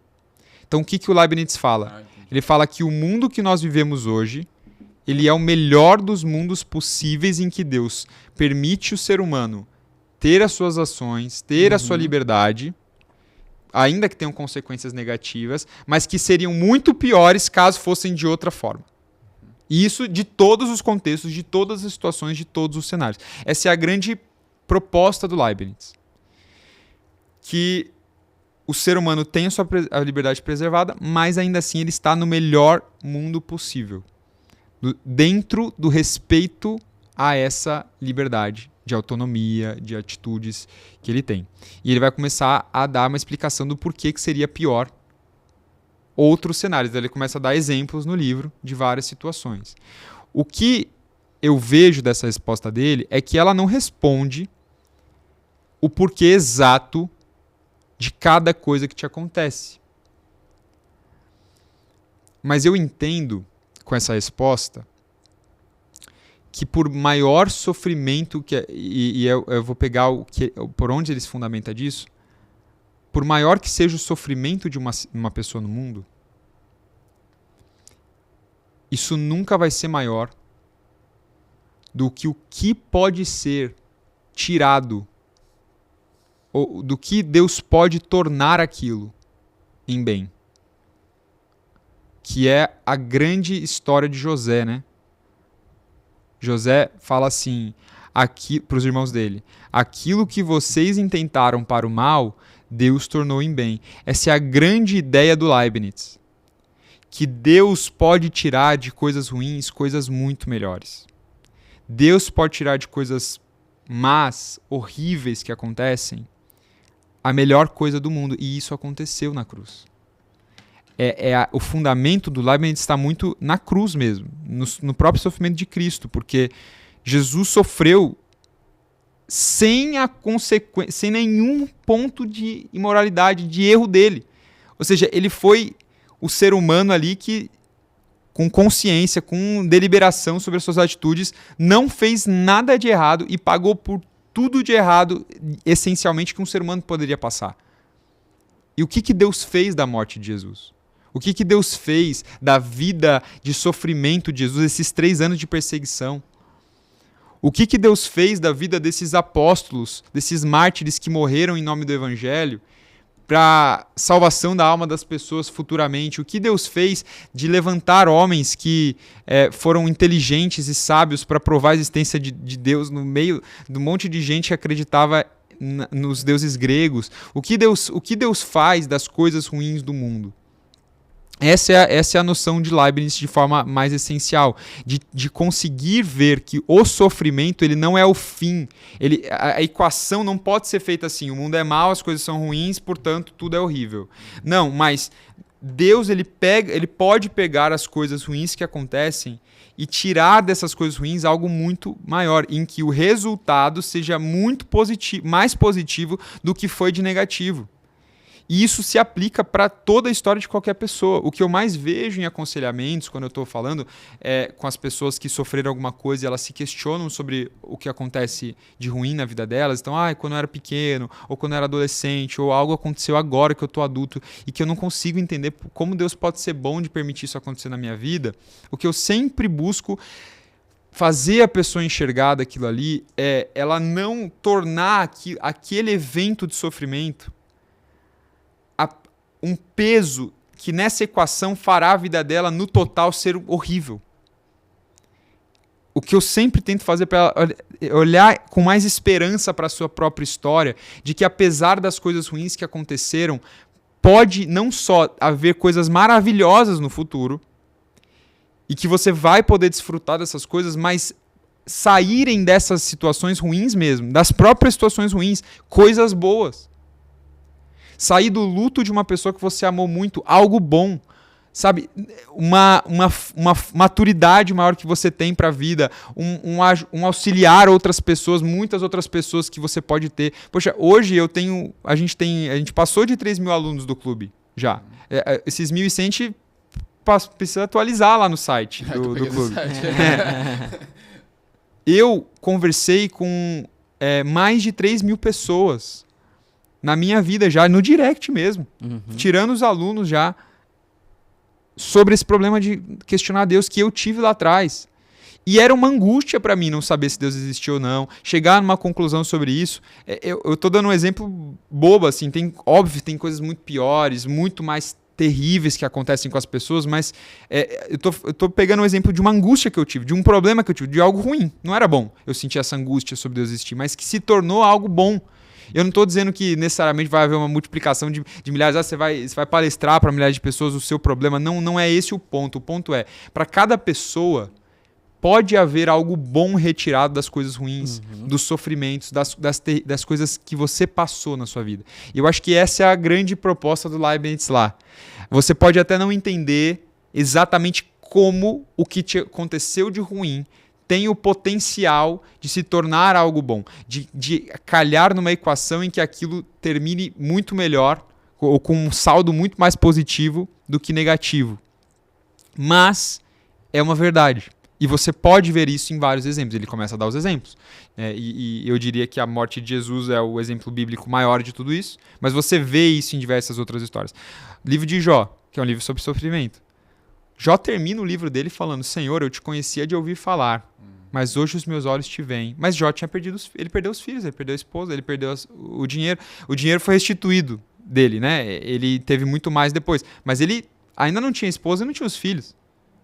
Como é que Jó termina o livro dele feliz, contente, com certeza não era pelo dinheiro. Eu tenho certeza que para um homem justo como Jó, família seria algo muito mais importante do que dinheiro. Mas Jó termina o livro melhor do que ele iniciou. No aspecto da realização de contentamento, de intimidade com Deus. Por que isso? Porque José,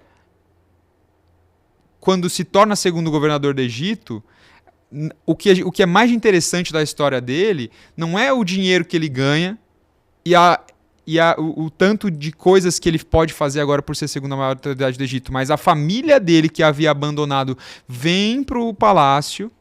Ele recebe a família primeiro como estranho, né? Ele demora para falar que ele era o irmão deles que estava perdido há muito tempo. Mas ele salva a família dele e ele chora com os irmãos, se perdoando e se perdoa. O final da história de José, muita gente não fala disso, é uma história de perdão, de reconciliação com a família dele. Mas ele teve que passar por uma série de coisas terríveis, ele ficou preso, ele foi humilhado, os caras passou a perna dele lá, o cara do sonho lá, do padeiro. Pô, não tirou ele da prisão lá, muitos anos depois, só que ele foi com o negócio das vacas magras, das vacas que comiam. Então, assim, por que isso tudo? Entende? A gente consegue ver esses padrões que, apesar das coisas ruins, existem coisas boas que são tiradas, existe uma espécie de redenção para esses personagens, para essas pessoas, nessas histórias. Vai. Só você fez pergunta agora. Não, você estava falando sobre isso e eu estava formulando algumas coisas na minha cabeça e queria que você argumentasse sobre isso. Eu acredito que o ser humano ele só entende o que é bom porque ele alguma vez já experimentou o que é mal. Ou ele já ouviu falar daquilo que é mal. Uhum. É uma coisa que eu acredito, assim. Uhum. E para mim, ficou claro que até agora talvez ninguém conseguiu explicar por que o mal existe, mas a questão não é por quê, mas para quê, e tirar lições disso, ter uma mentalidade, enfim. E um para quê que eu vejo de extrema importância é que o mal existe também porque se a gente não experimentasse o que é mal neste mundo, a gente não conseguiria ter a sensação, apesar de Jesus ter falado sobre a eternidade, que a eternidade é realmente boa, que o paraíso é realmente bom. Porque, enfim, se a gente não tivesse experimentado dias de dor e sofrimentos, e quando Jesus falasse, pô, lá você não vai ter sofrimento, a gente não ia entender o que é isso. Então a gente só entende que a eternidade é boa, porque existe um mal aqui, né? Então, eu vi que você estava falando sobre isso e me veio esse entendimento. Uhum. E eu queria que você argumentasse também, falasse um pouco sobre isso. Você acredita nisso também? O que eu falei é malorota? Não, eu acho que faz muito sentido isso. Esse é um pouco do que o Leibniz argumenta em relação até à queda do homem. Porque ele falou assim, Deus poderia ter criado um jardim sem a árvore do conhecimento do bem e do mal. E aí eles nunca saberiam nem que existe mal. Nem teria essa possibilidade, entende? Obviamente que Deus poderia ser questionado se Deus seria efetivamente... se ele não seria só um controlador, manipulador. Por quê? Porque ele não dá a possibilidade da pessoa fazer o contrário. Então ela não tem liberdade de agência. Ela não é autônoma de fato. Mas, tirando essa questão que poderiam fazer, ele fala, por que então que...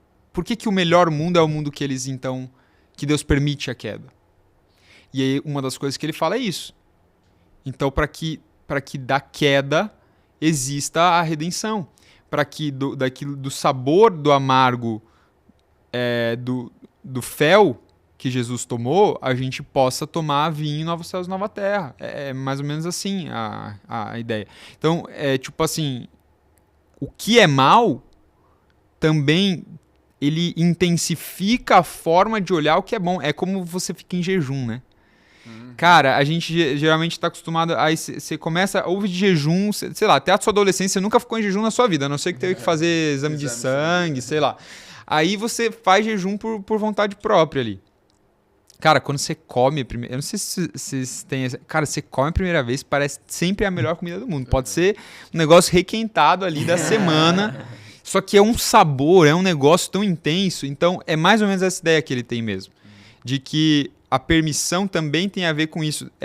Deus quer tirar o maior bem do mundo de todos os mundos possíveis. Então, o mundo que nós estamos é o mundo que Deus pode tirar a maior quantidade, se faz essa equação de bem e mal, de tudo que acontece. No final, o que haverá de bom nessa equação é o maior possível. Essa é a ideia do Leibniz.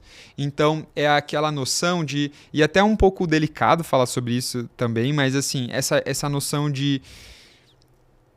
nos aconselhamentos eu vejo muito disso. Pessoas que às vezes elas passam por situações na vida e que por mais que seja extremamente compreensível, é dolorido, você tem que se compadecer, você tem que ajudar essa pessoa.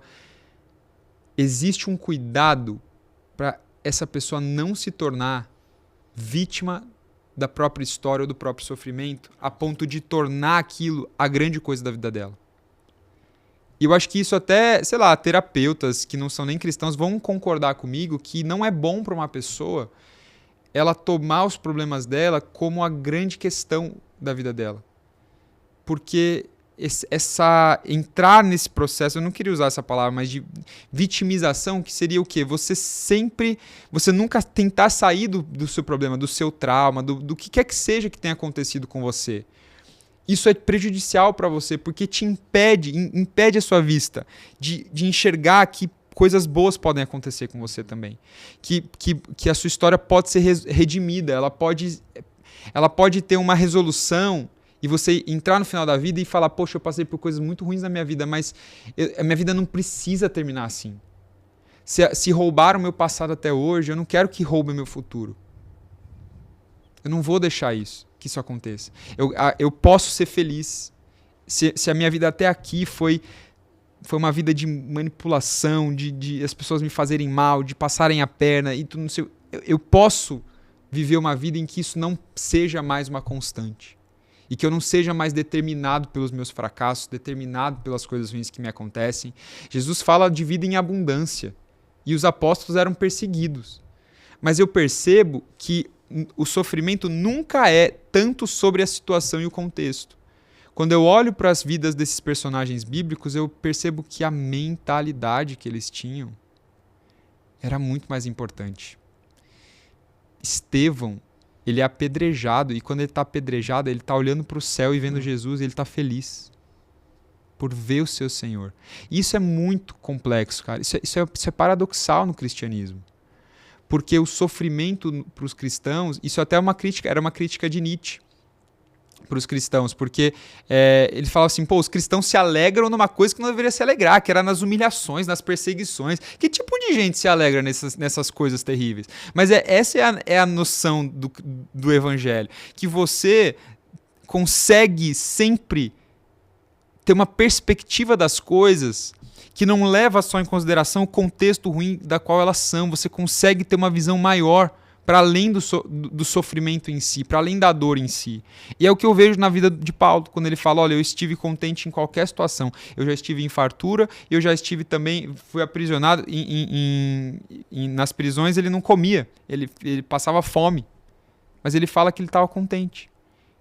O que diferencia pessoas que passam pelos mesmos traumas, mas algumas que superam, que elas conseguem ver outro sentido na vida, elas têm uma esperança, elas veem um futuro melhor, e outras que parece que ficam presas a vida inteira.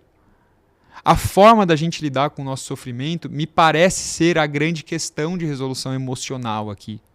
Quando eu sempre tento falar com as pessoas, eu falo, olha, eu acho que é super compreensível a sua dor.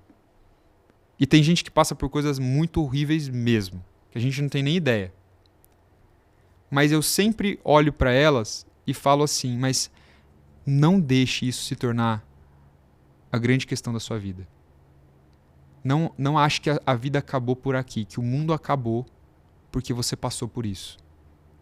Eu sei que talvez a sua vida seja muito mais difícil do que a de um monte de outras pessoas, mas isso não pode te impedir de ser feliz, de viver algo que vai sair desses pensamentos, desse contexto, desse passado.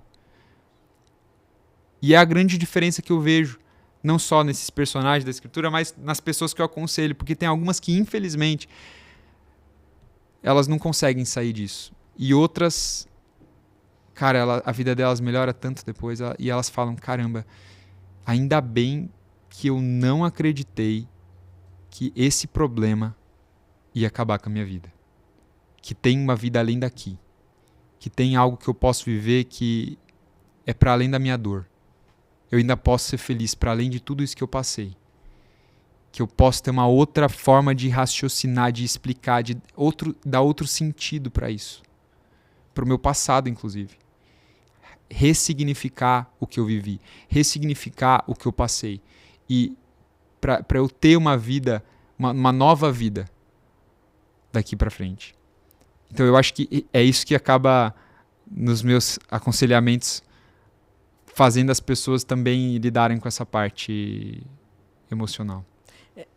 Você pode explicar pra gente, a gente estava falando sobre as histórias bíblicas, né, do pessoal terminando melhor do que começou. Como que a gente pode ler a Bíblia na ótica correta? Porque se eu leio segundo a minha ótica, na visão do Wesley, Deus vai ser uma pessoa, na visão do Teixeira, Deus vai ser outra, na visão do JP vai ser outra. Qual que é a forma correta para a gente não cometer esse erro de ter vários deuses aí? Olha, eu acho que a gente pode pegar o que foi mais importante para mim, para aprender sobre a interpretação da Bíblia.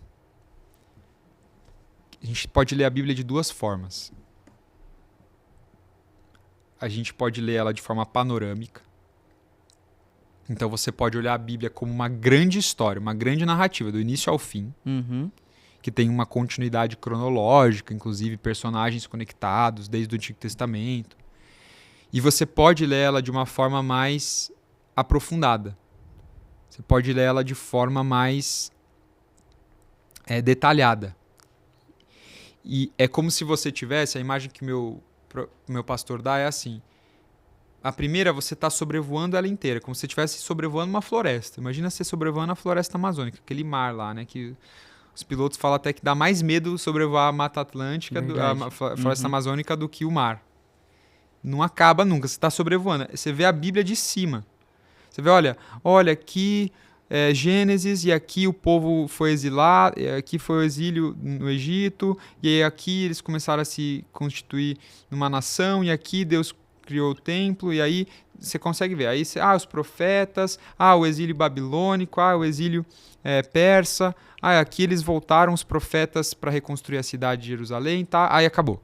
Aí agora o Novo Testamento, aí aqui, os evangelhos, Jesus nasce, tal, em Belém, não sei o quê. Você vai, agora Atos, os apóstolos estão sendo perseguidos, começa a igreja, não sei o quê, finaliza lá em Apocalipse. Você tem essa visão panorâmica. É muito importante isso. Porque você consegue ler a Bíblia como uma unidade. Ela é uma unidade. Ela tem, de fato, essa característica. Mas quando você está nos versículos, você não está mais interessado só nos eventos gerais, mas você está interessado em entrar nessa floresta agora, aí a questão fica um pouco mais delicada. E eu acho que a resposta que mais me ajudou a não pegar textos bíblicos isolados, a não ter uma perspectiva dos textos que seja muito particular e que não seja algo que de fato é o que está escrito ali, são três coisas: contexto e contexto. E essa é uma outra brincadeira que meu pastor faz também, porque ele foi a pessoa que mais me ensinou sobre interpretação. Tudo na Bíblia é contexto. Se você pega um versículo isolado e você esquece dos versículos anteriores, você esquece dos versículos posteriores, você esquece que aquilo ali está escrito numa carta. Uma carta não é escrita com capítulos e versículos, ela é escrita corrida. Ou seja, eu não posso pular o capítulo 7 de Romanos para o 8 e achar que eles não estão conectados porque são capítulos diferentes. Paulo está escrevendo corridamente as coisas. Elas estão conectadas, não são coisas separadas. É óbvio que você pode perceber transições, mudanças de temas na carta e tudo mais, só que muitas vezes a gente se deixa levar pelo que está... porque isso é uma forma de ajudar a organizar você se encontrar no texto, né? Não é que é um pecado ter versículos e capítulos, pelo amor de Deus, mas você ter o entendimento de que, originalmente, aquilo tudo eram blocos de informação. E, portanto, está dentro de um contexto. Eu não posso dizer assim, olha, porque por exemplo, a passagem de tudo me é lícito. Contar essa novidade aqui para vocês. Tudo me é lícito, nem tudo me convém, não é uma passagem que Paulo está ensinando para as pessoas que o cristão pode fazer tudo. Bomba. Ouviu, Vitor? Você ele ouviu, né? Victor, é uma passagem, é uma parte da passagem que Paulo está fazendo um sujeito imaginário. É uma parte que a gente chama de diatribe, que é quando você inventa um argumento de alguém e você responde esse argumento. É tipo assim, sabe quando você tá lá com a sua mãe, sei lá, com a sua namorada, e aí você tá no meio de uma discussão assim e você antecipa o argumento da pessoa? Não, espera. Não é que eu tava no futebol porque... Não, pera, deixa eu explicar. Você quer antecipar o argumento? É aquela coisa de você falar o que a pessoa falaria tentando antecipar o que ela tá dizendo. É isso. Mas você tava lá com seus amigos. Não estava. É isso. Isso é uma diatribe. E é óbvio que tem mais... É uma conversinha, né? Aquilo ali é uma diatribe. Paulo não está ensinando isso para os coríntios, se eu não me engano. Ele está fazendo um jogo imaginário ali de esquema de argumentação do que poderiam perguntar para ele.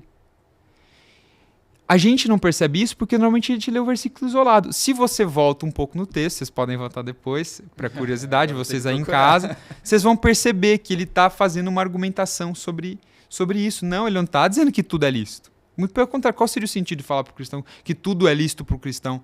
Licitude tem a ver com algo que é moral, que pode ou não pode. Pô, como assim Jesus está falando para eu não cobiçar a mulher, agora Paulo está falando tudo é lícito? Não é tudo lícito. Então, ele está fazendo uma explicação ali, antecipando a argumentação. Por isso que eu estou dizendo, o contexto é muito importante. Voltar nos versículos, ou passar os versículos, muitas vezes, vai te ajudar a ter uma clareza do que o texto realmente está dizendo. A gente tem muito dessas confusões por falta dessa contextualização do próprio texto bíblico que a gente tem. E quais mais você acha que são os maiores erros assim que os cristãos falam, que na verdade não é exatamente isso, como você citou agora da mensagem? Quais outras falas que tá na boca do cristão, mas na verdade não é nada disso? Nossa, cara, é difícil pensar nisso agora. Deixa eu ver. Tem uma passagem que ela fala assim: a paz de Cristo seja o árbitro em vosso coração. Sei. Muitas pessoas, elas fazem assim... Stories. Muitas pessoas pegam essa frase, né, da paz de Cristo ser o árbitro no vosso coração, para tomar decisões na vida. Só que Paulo não está falando de tomada de decisões ali. Ele está falando sobre problema de irmandade ali, das pessoas terem relacionamentos uns com os outros. Ele está falando de pacificidade entre os irmãos. Ou seja, a paz de Cristo, porque qual que é a paz de Cristo? A paz que Cristo nos entregou com Deus, nós éramos inimigos de Deus, vocês agora têm que tomar isso como um princípio para serem pacíficos uns com os outros dentro dessa igreja, porque se não me engano, Colossenses. Colossenses tinha muito problema de briga entre as pessoas também. Então ele estava falando ali, você vai ver nos versículos anteriores e posteriores, ele falando, não briguem, vocês ficam em vãs discussões, e eles tinham discussões sobre anjos, eram umas coisas bem esquisitas, assim, que eles tinham lá, meio etéreas. Eles ficavam discutindo um monte de coisa e brigavam por conta disso. Os coríntios também tinham esse problema. Essa passagem, então, ela também é uma outra que as pessoas confundem muito. Porque, olha, não sei vocês, mas eu já tomei muitas decisões que foram acertadas com muita dificuldade, assim, com muita incerteza. Tipo, será que vai dar certo mesmo? Mas ainda querendo que dê certo e vai e toma a decisão. Até mesmo, eu falo assim, em relação a negócios, em relação a tomadas tipo, de carreira mesmo. Quando eu comecei meu curso de filosofia, eu estava na faculdade de teologia. Então, assim, foi um negócio que eu falei, cara, será que eu vou dar conta de trabalhar e ter 2 faculdades? Eu estava muito inseguro de fazer. E eu fui aconselhado por algumas pessoas. Falei, não, eu vou tomar essa decisão. Tomei com insegurança, mas eu fui com insegurança mesmo. Normalmente a gente até fala isso, né? Vai com medo mesmo e tal. Mas aí para outras coisas parece que a gente fala, não, tem que ter uma paz absurda. E não é o que Paulo está dizendo ali. O que não significa que não seja bom você ter paz quando você está tomando uma decisão. Mas ele não está usando esse critério para tomar decisões. E como que a gente pode, então, buscar uma resposta na Bíblia? Porque, dependendo da nossa emoção, a gente pode achar um versículo para cada emoção. Se a gente está com medo, a gente vai achar um versículo isoladamente falando sobre medo. Se a gente está com paz, a gente vai... Como que a gente pode encontrar respostas na Bíblia, então? É uma boa pergunta. Eu acho que a gente pode separar a vontade de Deus de duas formas. A gente pode entender a vontade de Deus para a nossa vida como planos que Deus tem para a nossa vida. E a gente pode entender a vontade de Deus como os preceitos que Deus tem na sua palavra. De forma geral, a Bíblia ela sempre nos instrui a tomar decisões baseadas naquilo que é moralmente correto, então dentro dos mandamentos. Né? Então, por exemplo, você vai para os Estados Unidos. Eu vou para os Estados Unidos, eu quero muito ir. Como que eu sei se Deus tem isso para mim? Bom, se eu visto para trabalhar e morar lá, é visto de turista ou é um visto legal? É via coiote? Ou A Bíblia ela fala sobre a gente ter integridade nas nossas decisões. Paulo fala em Romanos capítulo 14 ou 11 ou 10, acho que é 10, Romanos 10. Ele fala, sujeitem-se às autoridades. E ele usa a passagem de Jesus de dar a César o que é de César, né? Então, fala assim, vocês cristãos precisam estar dentro da lei, vocês não podem ficar burlando a lei, né? Sendo criminosos, portanto, porque Deus deu o poder da espada para o governo, para o Estado, para as autoridades, ele fala. O poder da espada é deles, o poder da espada é esse, né? O poder do Estado mesmo, que é o poder de coação, etc. É o poder do Estado. Então é dali que a gente tira essa noção de, temos que ser obedientes, né, às leis que a gente tem. Então eu não vou lá criminalmente ilegal, né, tendo risco de ser pego pelo ICE, inclusive Deus o livre. Então Deus tem isso para minha vida? Claro que não. No sentido de preceito, Deus não deseja que você vá ilegal para os Estados Unidos, que você seja uma pessoa que burla a lei. Entende? Então, desse ponto de vista, a gente não pode ser imoral. A gente não pode quebrar a lei de Deus. A gente não pode ir contra o que Deus manda a gente fazer. E dentro disso, existem alguns conselhos na própria Escritura. Provérbios está cheio deles.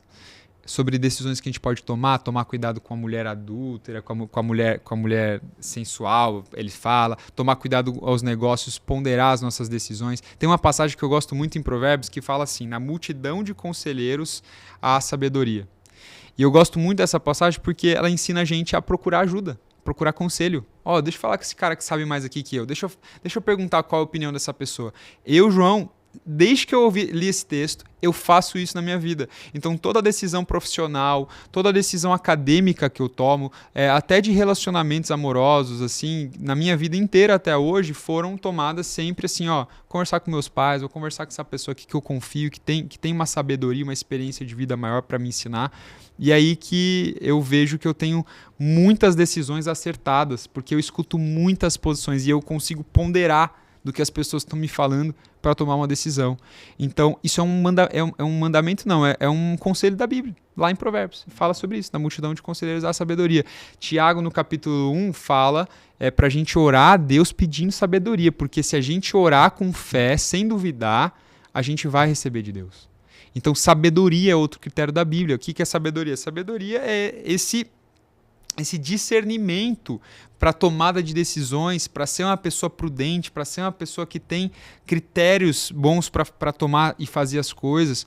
Então, são coisas que a Bíblia nos orienta, para além das questões morais, né, que eu falei, da gente não desobedecer e tudo mais.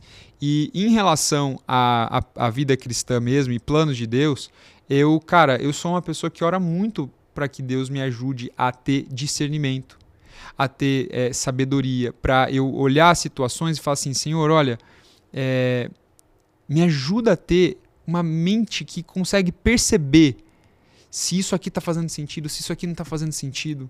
Sabe, se alguém for falar comigo, algum conselho de uma pessoa, cara, quantas vezes na minha vida eu orei por uma situação e eu estava vendo algumas coisas ali que eu não estava já gostando, já não estava bem, e aí eu orei, Senhor, preciso de um conselho, preciso de uma ajuda, preciso de uma orientação. E aí alguém vem falar comigo, cara. E era exatamente o que eu estava precisando ouvir. Então eu acredito que Deus também se mova nesse sentido. Ele vai usar pessoas para falar com você. Ele vai usar conselhos de pessoas que vão te marcar e vão mudar a sua vida para sempre. Ele vai te colocar pessoas no seu caminho e oportunidades. Deus dá oportunidades pra gente. Eu acredito muito nisso. Que fazem você conhecer pessoas e ter oportunidades para mudar, para ter boas decisões. Então eu acredito que a oração pedindo para Deus sabedoria, pedindo para discernimento, isso é essencial, é fundamental. O Senhor me orienta na minha vida. Eu não quero tomar más decisões, eu quero ser aconselhado por pessoas prudentes, eu quero estar em contato com pessoas à minha volta que me mostrem o que é bom para eu fazer. Sabe, que me dê um conselho, que me dê uma palavra que vai me orientar e vai me ajudar a tomar uma decisão melhor aqui. Então é isso que eu faria, assim, desse ponto de vista. E os planos de Deus pra gente, que seria essa segunda parte da vontade de Deus, eles vão se cumprir na nossa vida. Eu acredito piamente que os planos de Deus na nossa vida, eles se cumprem. Por quê? Porque a Bíblia fala que Deus não é homem para mentir. E ele não é filho do homem para que mintam, né? Então, assim, eu acho que confiar que Deus tem planos para a sua vida. E eles são planos de te fazer bem. Não necessariamente são os mesmos planos que você tem. Às vezes você vai querer um monte de coisa para a sua vida e elas não vão acontecer. Uhum. Mas porque Deus sabe o que é melhor para você. Isso eu tenho uma convicção, cara, disso. Porque sabe quando a gente consegue ver que Deus é realmente bom com a gente? Quando a gente olha para trás. Nossa, verdade. E você olha toda a história da sua vida. Você fala, cara, olha onde eu tava. Olha como minha vida era. E olha onde eu tô hoje. E geralmente a gente tem uma visão melhor ainda disso quando a gente acabou de passar de coisas muito ruins que a gente passou.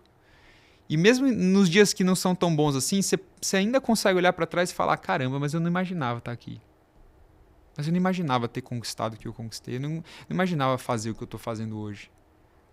Então, eu vejo também que existe muito a questão da perspectiva nossa. De olhar que os planos de Deus... Você fala, cara, naquela época eu não entendia nada do porquê isso tinha acontecido. Por que eu conheci aquela pessoa? Por que aquilo aconteceu? Mas hoje tudo começa a fazer mais sentido. Eu acho que muitas coisas na nossa vida elas vão se revelando compreensíveis quando a gente vai ficando mais velho e vai podendo olhar para trás e falar, isso aqui encaixa muito, cara. Isso aqui faz muito sentido, cara. E aí você consegue olhar para Deus na benevolência que Ele tem, na bondade dEle e enxergar, né? Caramba, realmente, Deus tem bons planos para mim. Ele tem uma vida boa para mim. Ele não tem planos de me fazer uma pessoa triste e amargurada e sem propósito na minha vida. Não, Ele tem bons planos para mim. JP, uma pergunta que não quer calar. Você é calvinista ou é brincadeira? Mas essa pergunta não tem mais discussão bem longa. Não, brincadeira. Eu queria que você... Eu vou fugir um pouco da linha. Pode. Talvez pra gente já encaminhando pro final, eu queria que você diferenciasse para as pessoas a diferença de ateísmo e agnosticismo. Ah, beleza. Porque a gente acabou passando por isso, mas Sim. a gente não explicou. Eu até estava pensando aqui que teve várias coisas que eu não continuei explicando, mas a gente pode marcar outro dia, quem sabe, aí, para continuar essa conversa. É uma aula que a gente precisa destrinchar essa aula. São muitos temas, né? Sim, como eu falei para vocês, assim, é muita coisa ao mesmo tempo. Mas, ateísmo é a falta de crença na existência de um Deus, né? De uma divindade, de um ser superior que tenha feito todas as coisas, enfim. Muitas vezes, o ateísmo ele se manifesta de muitas formas, ele não é uma religião em si. Ele pode estar dentro de uma corrente materialista de mundo, que seria a visão de que só existe aquilo que é material, não existe espiritual. Pode estar dentro de uma corrente naturalista, que vai até enxergar, vai ter essa parte um pouco da questão da evolução, né, das espécies, etc. Você pode ter o ateísmo até mesmo em correntes de pensamento políticas, filosóficas mesmo assim.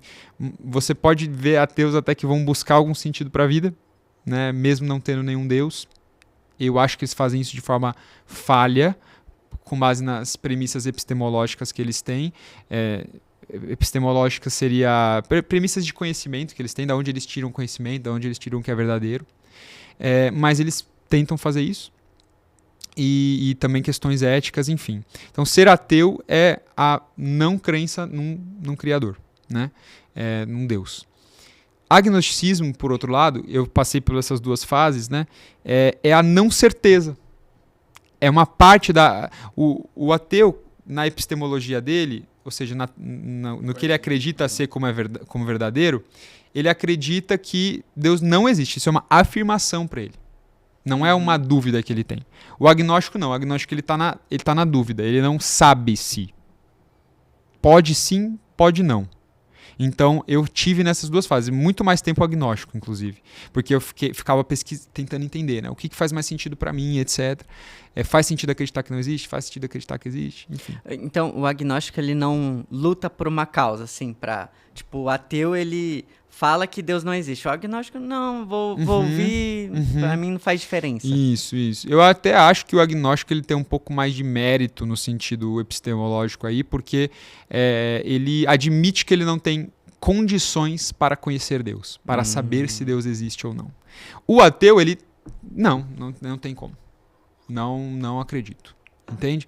O agnóstico ele tá no meio termo, ele tá, não sei, cara, eu não tenho como, eu não sei como, ou ainda não descobri como, que era o meu caso, né? Eu queria descobrir, bom, se Deus existe, tem como eu descobrir se Deus existe?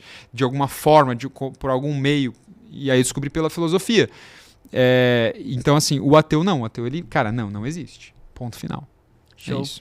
Pra gente encaminhar aqui pro nosso final, duas últimas perguntas. Se você pudesse mandar uma mensagem para 8 bilhões de pessoas que existem na Terra, qual seria? Cara, a mensagem para as 8 bilhões de pessoas é que Deus amou o mundo de tal maneira que ele enviou seu Filho unigênito para que todo aquele que nele crê não pereça, mas tenha vida eterna. Esse, para mim, é o sentido da vida. E última pergunta, pelo que o JP quer ser lembrado por? Cara, lá na sua lápis, assim, qual que vai ser? Eu quero ser lembrado como um cara que buscou a Jesus. Que buscou se relacionar com Jesus, que teve uma vida dedicada para Ele. No seu coração, na sua rotina, na sua mente, nos seus hábitos. Eu quero ser esse cara. É isso aí, gente. Com vocês, muito obrigado pela aula, JP Maia. Valeu, pessoal. JP, fala suas redes pro pessoal acompanhar você. Claro. Onde que te encontram? Eu tenho canal no Instagram e no YouTube. No YouTube é JP Maia e no Instagram JP Maia também. Não tem nenhum ponto, vírgula, nada. E tem a sua comunidade também. Não sei se a gente falou antes da gravação, se a gente falou durante. Não, a gente começou falando no começo. Tem a sua comunidade também, pode. Eu tenho um clube de estudos de apologética, né, filosofia, teologia, tudo isso que a gente conversou aqui, muito mais aprofundado, muito mais horas de aula com slides, livros, etc. A gente estuda esses livros lá, esses livros que eu falei para vocês aqui, de forma mais aprofundada também. Temos lá clube de leitura, são vários módulos, mais de 250 aulas sobre esses temas, e tenho certeza que você vai gostar também, sobre vida cristã, enfim, Clube Fé e Razão. Você consegue ter as informações lá no meu Instagram. É isso aí. E é isso aí. Tem cupomzinho de desconto? A gente pode criar. Aí deixa depois da edição. Tá bom. Então... É isso aí, gente. Esse foi um podcast pra assistir de novo. Não, eu vou ter que assistir pra fazer... tanta profundidade. Pesquisar esses livros aqui que ele falou e anotar, porque foi bastante coisa. É isso aí. Valeu, até o próximo Brunecast.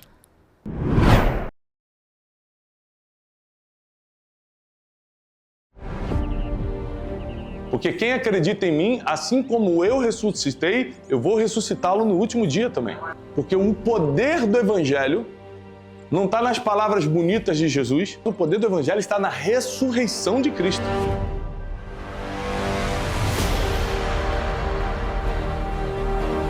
Fé não é você fazer o que quiser. Fé é você fazer tudo o que tem que ser feito em cima de uma palavra que Deus liberou sobre a tua vida. O batismo é um simbolismo de que agora você pertence não a uma religião, mas você pertence a um movimento mais puro e amoroso que o mundo já conheceu, que é o cristianismo. O seu futuro não depende das suas condições, mas das suas decisões.